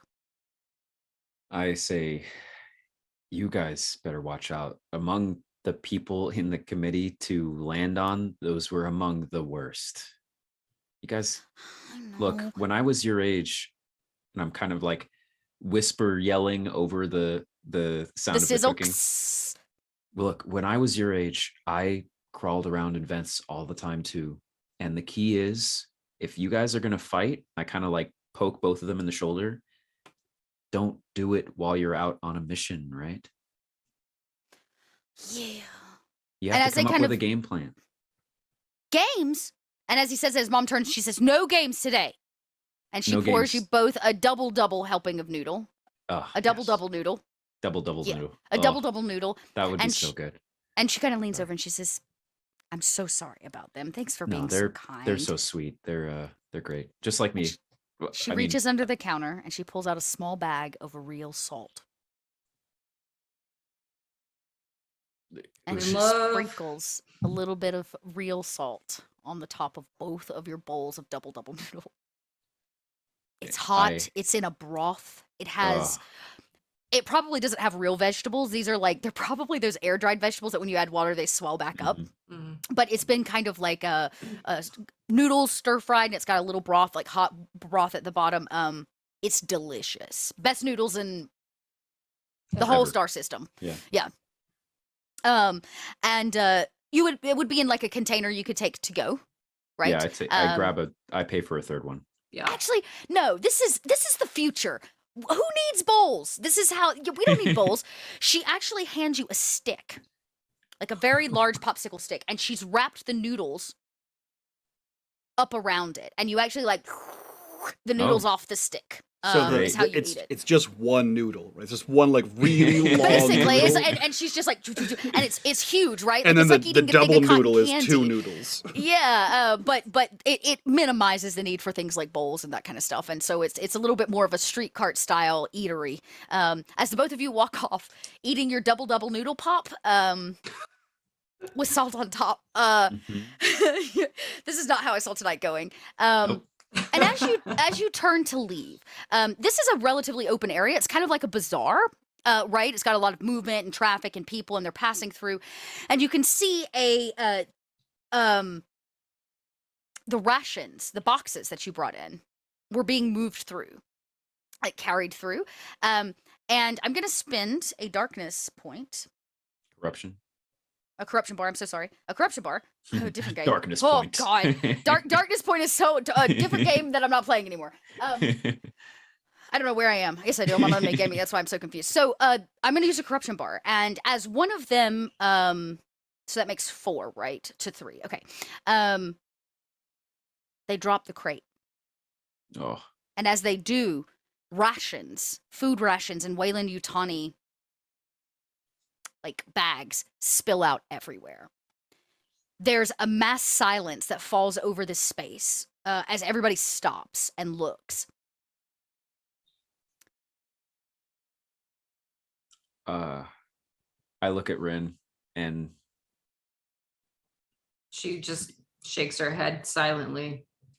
Like, don't do it. I don't do it. And that's okay because other people will. Yeah. Yeah, we weren't gonna. He was thinking about intervening, Yes. and Rin was like, "Uh-uh." And I don't. And you don't. And somebody off on the other side goes, "Oh my God, food!" And mass chaos breaks loose. People begin running, trying to collect as many bags as possible. You can see I hate to call them soldiers because they're really not, these volunteer bouncers. It's probably a lot closer to what it is. The ones that dropped are like, no, and they're trying to put it back, and now that the crate is open, it's done. And you hear one of them go, "Run, take the rest of the food!" And they begin running with the rest of the crates to try to get them into security as people are swarming the spilled bags of space ice cream, basically, is like what it is, those little bags, all over the place that have Wayland Yutani labels on them. I turn to Rin and say, "Why not?" What, you're gonna start shooting people? No, just say something before that happens. Did you not hear the 2 boys? There's a food shortage. There's no logic with people once that happens. Only thing that would have happened is us getting trampled or worse. Immediately, you hear the noodle stand. There's like a metal door roll that like down because she knows that she's up next to be raided, right? Once the mob starts, it's hard to stop it. And chaos is breaking loose. They're trying to like restrain people and keep them down, but there's not enough of them. Somebody yells through like a walkie-talkie that they need backup. Do you do anything? I have to know. Are you just going to sit there and eat your noodles and watch? We're not going to eat our noodles and watch, but Yeah, we can't watch while that's happening. I want to see what I have that I could use, and if I don't, then I will do something else. How distraught does Vince look over this? I mean, we're seeing how many people dot in this chaos right now? 50, 60 people. Mm-hmm. And the cops essentially are Security. what sort of security? What sort of forces are they starting to use? Weapons. No guns against these settlers are allowed to be used. So that's like a rule. So they're not allowed to shoot them. What you're seeing are things like similar to tasers. You're seeing, but again, there's only a couple of them in comparison to the mob, right? And people are, once they grab handfuls, they start to run, right? They're trying to get out. The 2 guys that dropped it are still here. 1 other guy stayed behind, so there's probably 3 of them. And you can see them trying to like take the food back. And as soon as they get it back in their hands, the chaos knocks it free again, and other people pick it up. And it's less of a bunch of security arresting people and more like security actually being caught up in the mob. And backup has not arrived yet. Huh. So how distraught does Vince look? Vince looks very distraught and not sure how he can help without possibly making it worse. And he's kind of frozen right now. Okay. Rin grabs him kind of by the arm. Mm-hmm. We're going to help the guards, not the people. And Okay. we go to like basically try to retrieve them out of the mob. You can see one security guy in particular. He's youngish, late or early 30s, maybe late 20s. He tried to handcuff somebody right in the midst of all of this, and 3 colonists have jumped on him and they are beating him. Okay. Yeah, we're gonna try to pull the colonists off the guy. I'm gonna get our some rolls from you.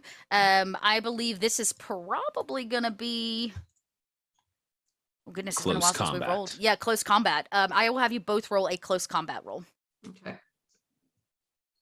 All right. 1 success from Rin. Great. 2 from Vince. Rin, tell me how you pull 1 guy off. Vince, tell me how you pull 2 guys off. Rin just uses kind of standard chokehold fashion to get a good grip and just pull him off. Nice. Yeah. Nothing Vince, fancy. Maybe Vince is a little hesitant about like hurting people when he doesn't have to. So he sees maybe that there's some like rations that have fallen nearby, and instead he kicks it close to the people that are mobbing this dude and kind of uses it, and he kind of subtly pushes them off of him. Yeah, you catch out of the corner of your eye, not just any ration. It's roast beef. The rarest of the rations.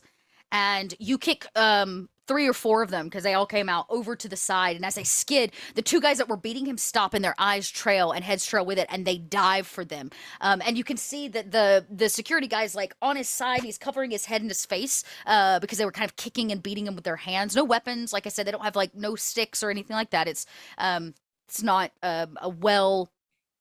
Yeah. Yeah. They don't have... This is not a well-armored settlement, we'll say, or station.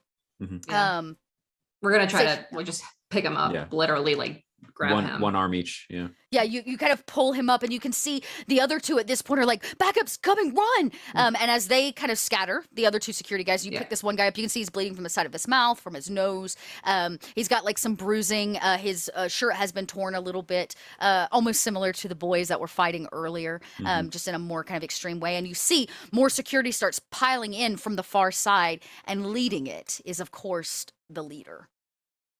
Oh. Yep. I see. Yeah. Rin kind of leans over to the guard. You need to go get medical attention.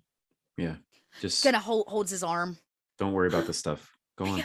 And he kind of gets him, kind of stumbles a little bit as he starts the run to try to get out of here. And immediately, as the mob of security people begin to disperse and split, but not before you hear Ace's voice ring out through this mask. I wouldn't say it has a modulator on it, but it definitely has a speaker, something to make it bigger, louder, right? And you hear her voice ring out, and she simply says, "This station was not built on violence. It was not built for this kind of hatred amongst our own people. Those of you that have collected rations, take it to your heart that your neighbor will now starve while you feed. The bazaar will close for the night, and we are instilling a curfew for the next 48 hours. Anybody found outside of their personal quarters will be arrested and kept in holding."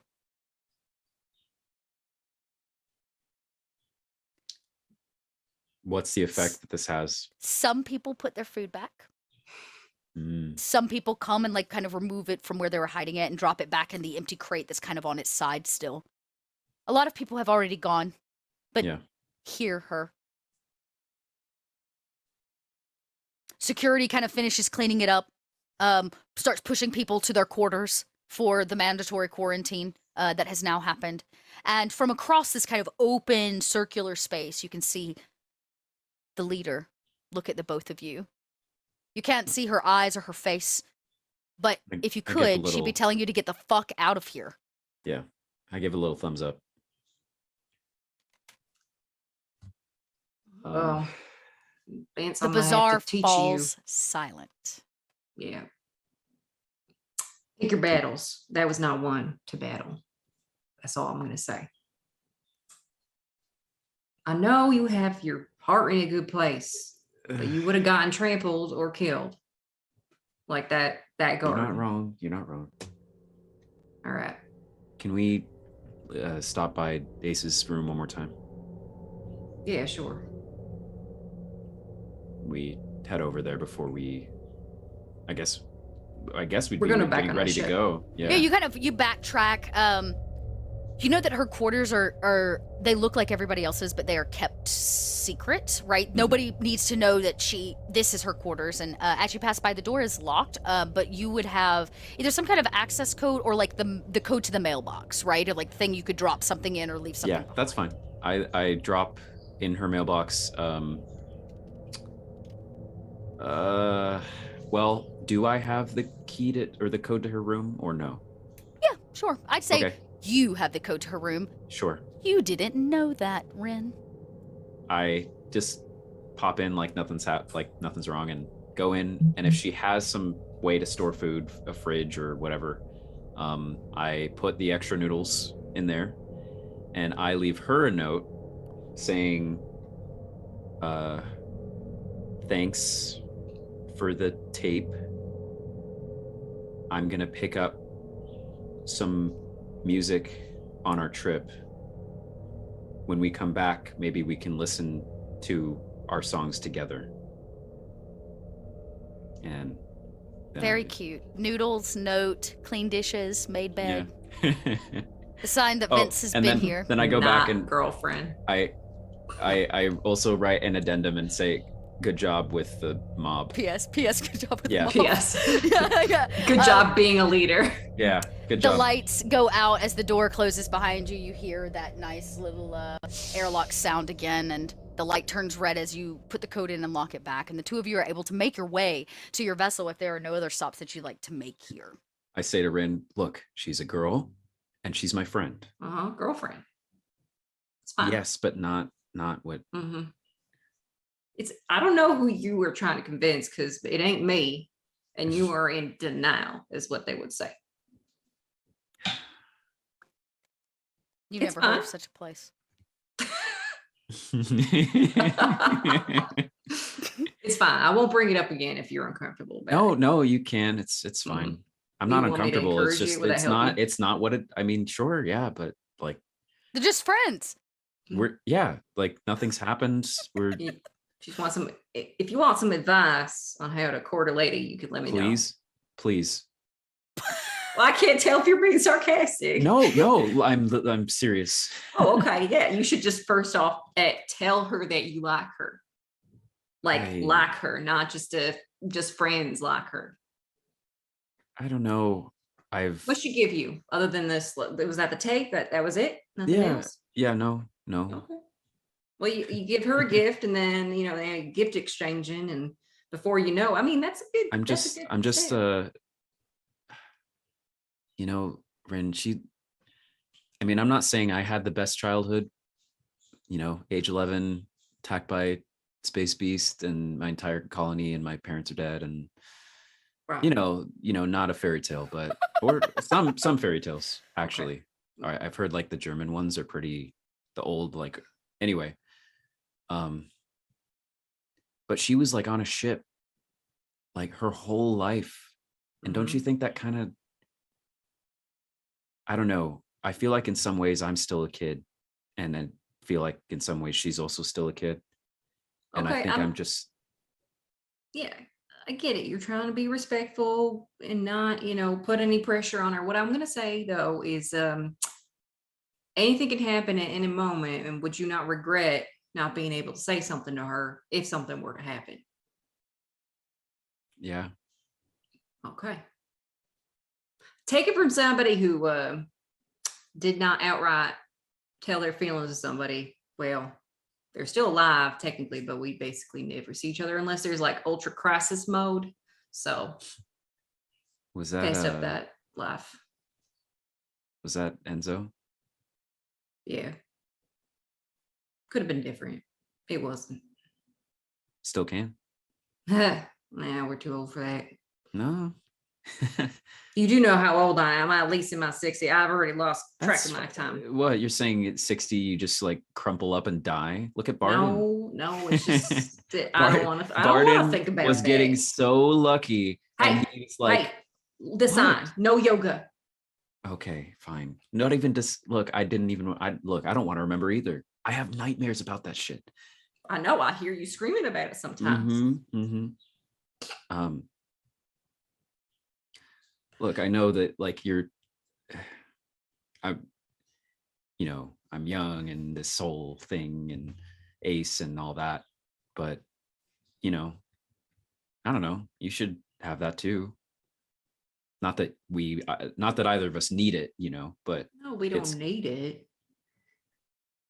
But we should have it if we have the opportunity. And I unfortunately do not no longer have the opportunity, but you do. Arguable. As we start to get on the ship. I was about to say, no, I imagine y'all have been like suiting up in your things, yeah, prepping the exactly. cryopods, and you're just having this conversation as you're like getting ready to prep the ship. Yeah. And with the quarantine, there are not the quarantine, the curfew tonight. There are very few people left on the docks, except for the people that are actually on shift, right? Because they're allowed to be out.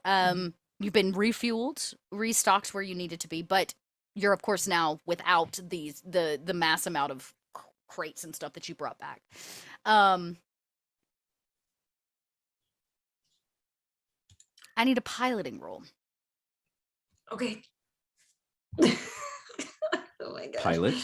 To set course for basically open coordinates to the last known location, like the area in which you thought they were at.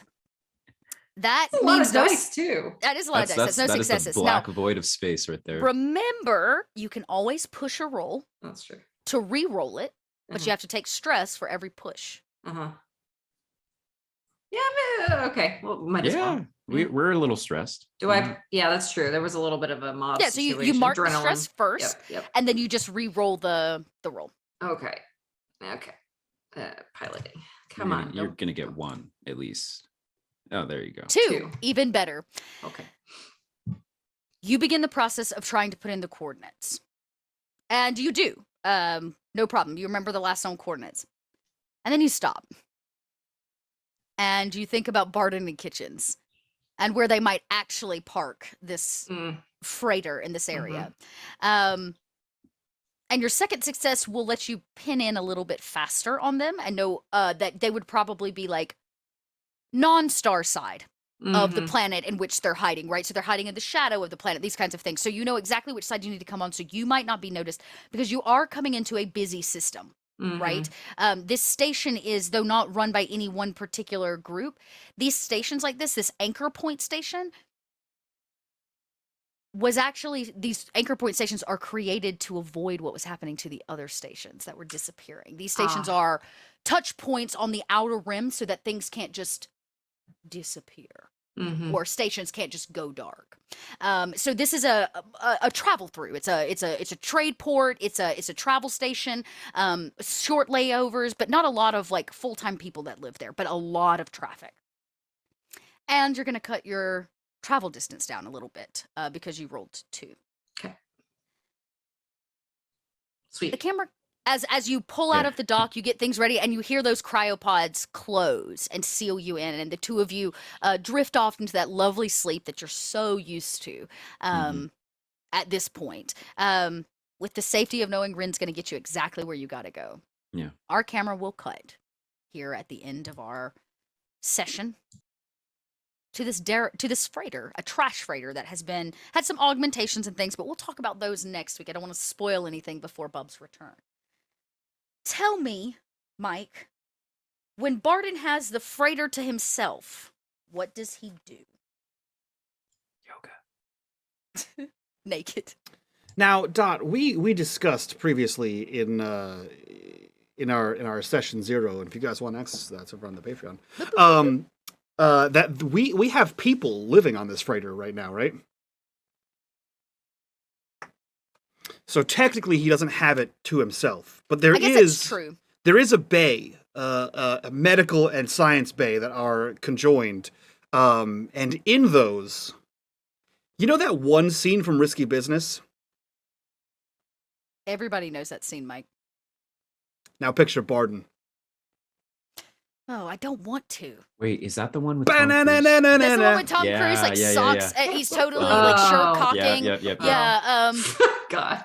So Barden, As the he camera does, cuts. so wait, but it's it's like mid-60s Barden, right, in a roller chair that just like slides across, and science happens.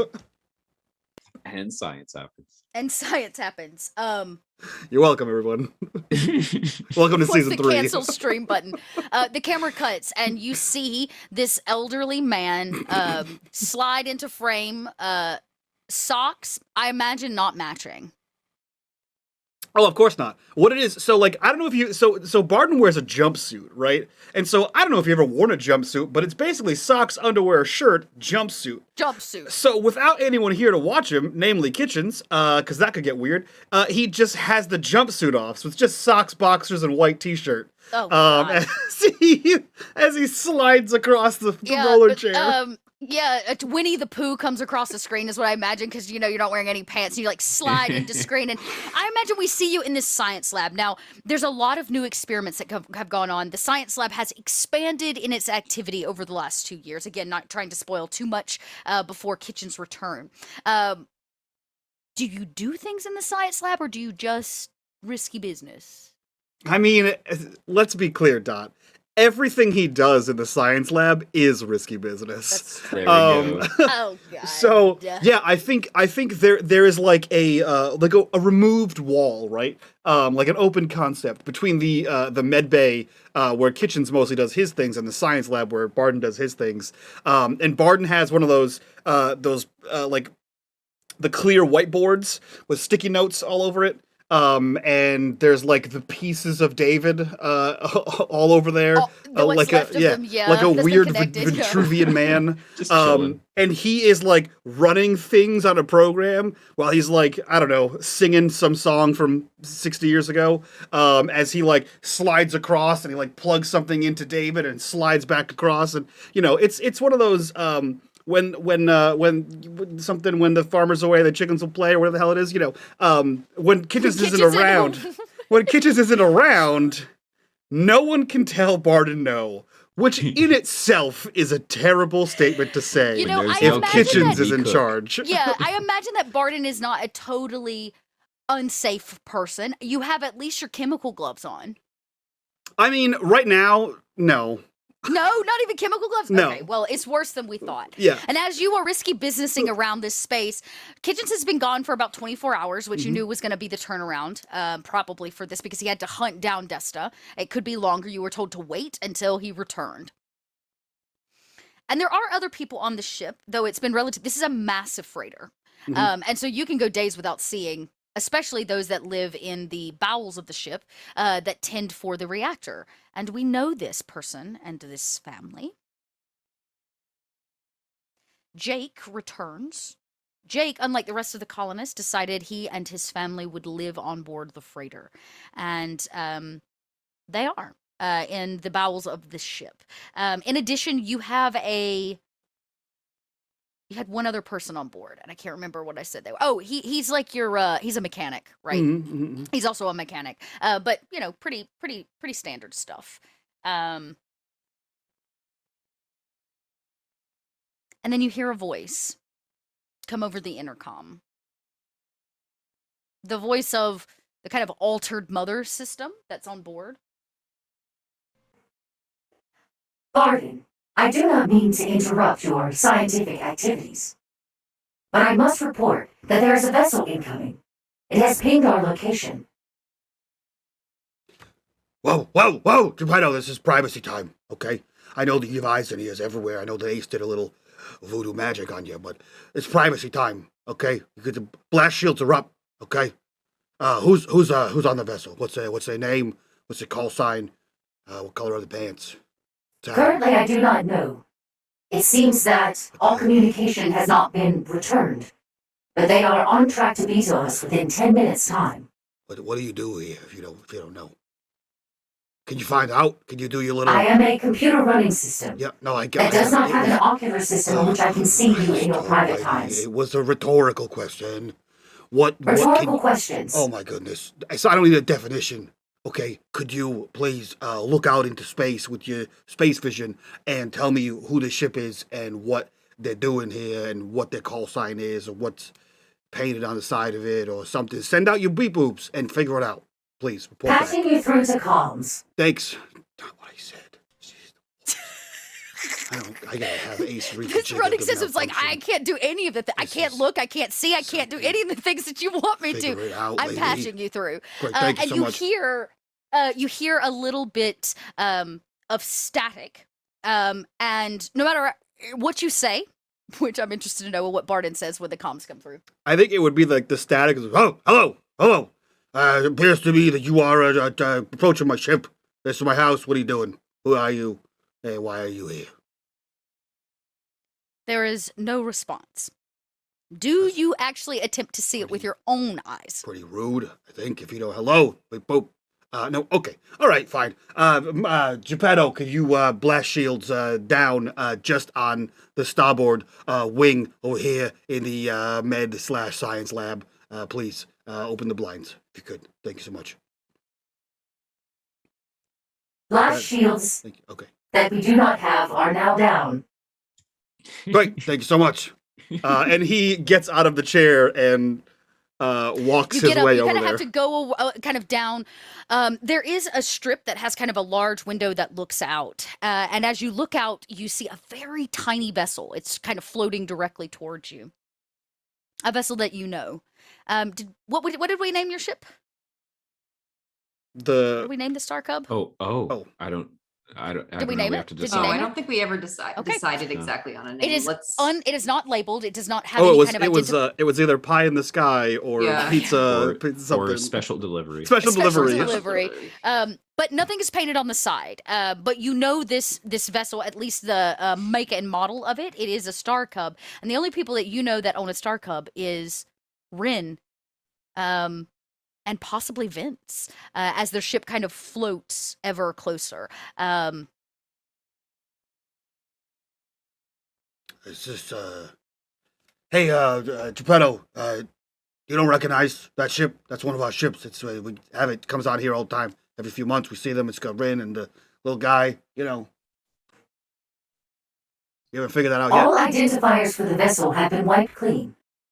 Oh yeah, that makes sense. They're doing like secret mission things. I should have thought about that. Sorry about that, Geppetto. It's not your fault. That's my bad.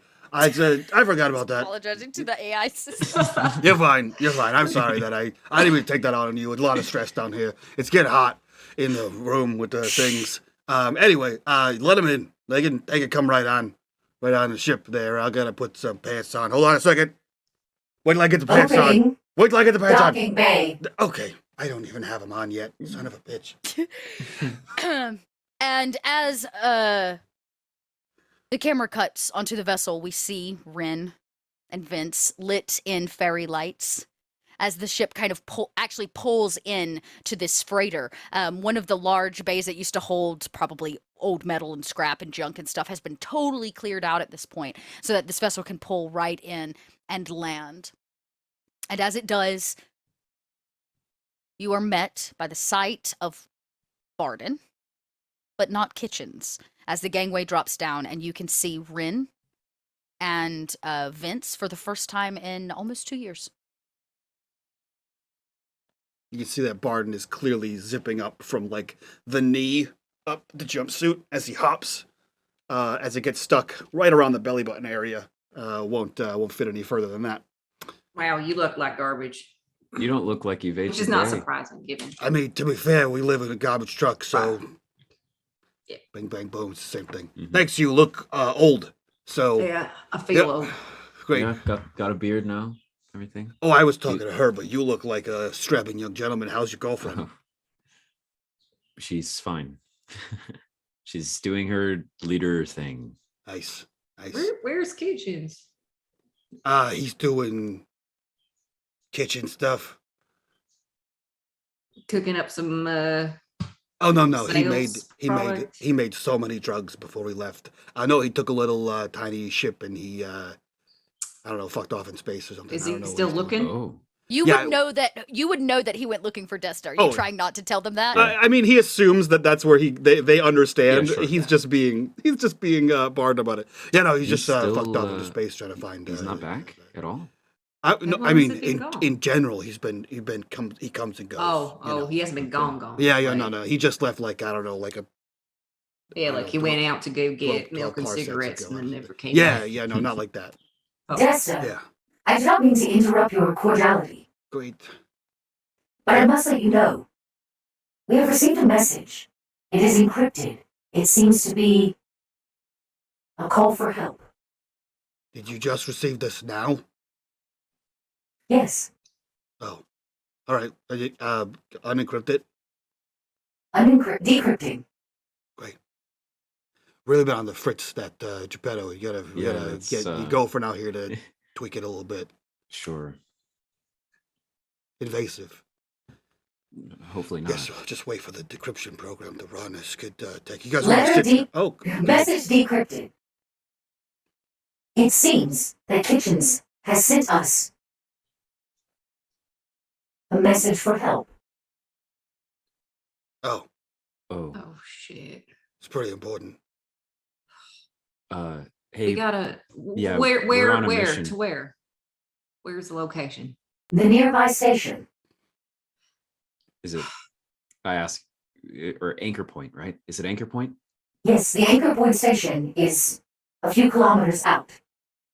This was his last known location. Varden, we came this way because, well, we'll tell you everything soon, but We also have a mission. Geppetto, Yeah. can you track time it would take for us to make a stop at that station and then these coordinates, whatever, to the one that we have to go to? Technically, you're going to the same place. yeah, that's what I That thought. Anchor Point Station is the one Mhm. with the junk dealer. Oh, Yeah, okay. It's the same okay, place. Okay. Never mind. Belay From that. what I can tell, your coordinates and the Anchor Point station are one and the same. Oh, that's convenient. Okay. Have there been, Geppetto, are there any other signals coming out from Anchor Point? Like, Many. Most of them are communication and travel. yeah, any, like, other calls for help? This is the only one, and it was sent directly to our vessel. Whoever it was knew the codes to get access to our mainframe. Yeah. Sounds like Kitchens. Wait. That, like, was this message signed by Kitchens, or was it what you just said?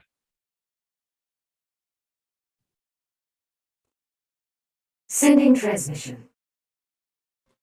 A nearby kind of data HUD on the wall. You hear it like boop as the message comes up. It is not signed Kitchens. At least not blatantly signed Kitchens. Yeah. I will take this is an empathy check. Manipulation to see if it is truly a note from Kitchens. Anybody that wants to make it. I'll try. I'm incredibly empathetic with my empty dice. It's kind of written strangely, this call for help. It's not like a hey, help me, I'm in trouble. Your presence needed. We cordially invite you to our Yes, we cordially invite you to rescue your AI. And then it says your presence is requested. Or your presence is needed, I think is what it says. Your presence is needed. the recovery has not gone as planned. Mhm. Meet Okay. me at the Anchor Point station. Signed, Mess Hall. Okay. Jesus Christ. Love it. Wow, he's evolved. This is Okay. great. Well, we should update Barton on this covert mission, Yeah. I suppose. Is everything still arranged the same around here, Barden? Are we oh, how's Ben and everything? Everyone. Ben, Jake, which one is it? It's Can never Ben. remember. Oh yeah, he's I'm- going. I think he's going by Jake or Jake now. I don't know. He's Oh. doing. There's him. He's doing stuff with his family. They're around somewhere. They're precocious Okay. little I pups or gotta whatever. say hi. And then there's a guy. He's a mechanic. I don't remember his name. As everyone's kind of everyone there. Everyone's about everywhere. I have my place where I live, and then we conjoined the med bay and the science lab, and there's not really a lot of medical things happening in there except for drugs. But you know what is new? Our boy Kitch, he made me some new drugs, so that's nice. That is actually true, and we will learn about those new drugs next week Mhm. when Kitchens is here to tell you about what exactly they Yeah. do and how they are administered. But as you kind of chat, I imagine you do see Ben. The kids are, his boy is asleep, his wife is asleep. Mm. The mechanic is busy, probably on the night shift, watching the reactor and fixing up small things here and loose bolts there. As the three of you come together, and the final darkness point for today is spent Corruption bar. for the help signal. Sorry, corruption bar. Y'all, it's gonna stick with me. I for 3 years I've said darkness point. The corruption bar. I will use one more corruption bar to send this mysterious note from Kitchens.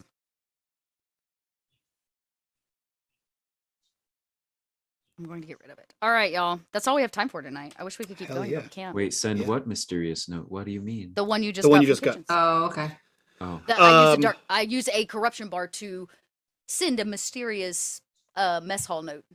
Mess Hall, love that. That's it for us, guys. Episode 1, Season 3, Alien Genesis. This is the final season. If you are not caught up, thanks for watching, but go back and watch the other ones. What the hell are you doing? They're over on YouTube. Get over there. It's called Alien the Dotverse. We made a whole playlist of all 3 shows, so be sure to check that out. This will be up soon as I get it done, probably before this weekend. But that's it. Let's go around, do our introduction so we can get the hell out of here, do our after show, and you guys can see that over on our Patreon if you guys want that at the $5 tier. Patreon link down below. While you're down there, clicking on that Patreon and joining us. Join us in the Discord, be a part of the community, be a part of the conversation. But yeah, let's go around, do our whole thing, and get the hell out of here. We'll start with Meta. Who are you? Where can we find you? What are you up to? Hey, I don't do anything except for this, so yeah, that's it. Great. Next. Zach, who are you? Where can we find you? What are you up to? I'm Zach. I'm doing D&D things. You can find me on this channel, on Arvin Eleron's channel, where we're going to be starting a new campaign for the Expedition to the Mysterious Peaks Kickstarter that just finished up. We are the stream for that. You can also find me at a little company called Dungeon Master Direct, professional DMing. You can play games with me. I've run games so far for Apple, Google, GE, and PlayStation a few years ago. So yeah, you can find me there, and then other places soon enough. But yeah, Damn. cool. Okay. Thanks. Okay. Cool. Yeah. Dot, same questions. Who are you? Where can we find you? And what are you up to? I'm Little Red Dot. You can find me online where the Little Red Dots are found, mostly over at Kobold Press and my podcast, Pod by Night. We kick up next Tuesday, a brand new show using the new Hunter the Reckoning system from World of Darkness, which is going to be sweet. Bub's all involved in that too, so make sure you check that out. And then the rest of the time, you can find me with the D3 at Sea cruise, where we are playing tabletops on a cruise. It's like a vacation, but you get to play tabletops with some of the industry's like leading GMs and game designers, which is really, really cool. So if you want to know more about that, you can go check us out at D3 at Sea, or literally hit me up and I'll be happy to answer your questions. We've got a cruise coming in November and another one in April. Hell yeah. That's it from all of us, guys. If you like what we do here, and like I said, subscribe to that Patreon, join us in the Discord, all those fun things. That's it from us. We will see you next week with more Alien and some Bub. But yeah, that's it. So from all of us to you guys, bye-bye. Bye.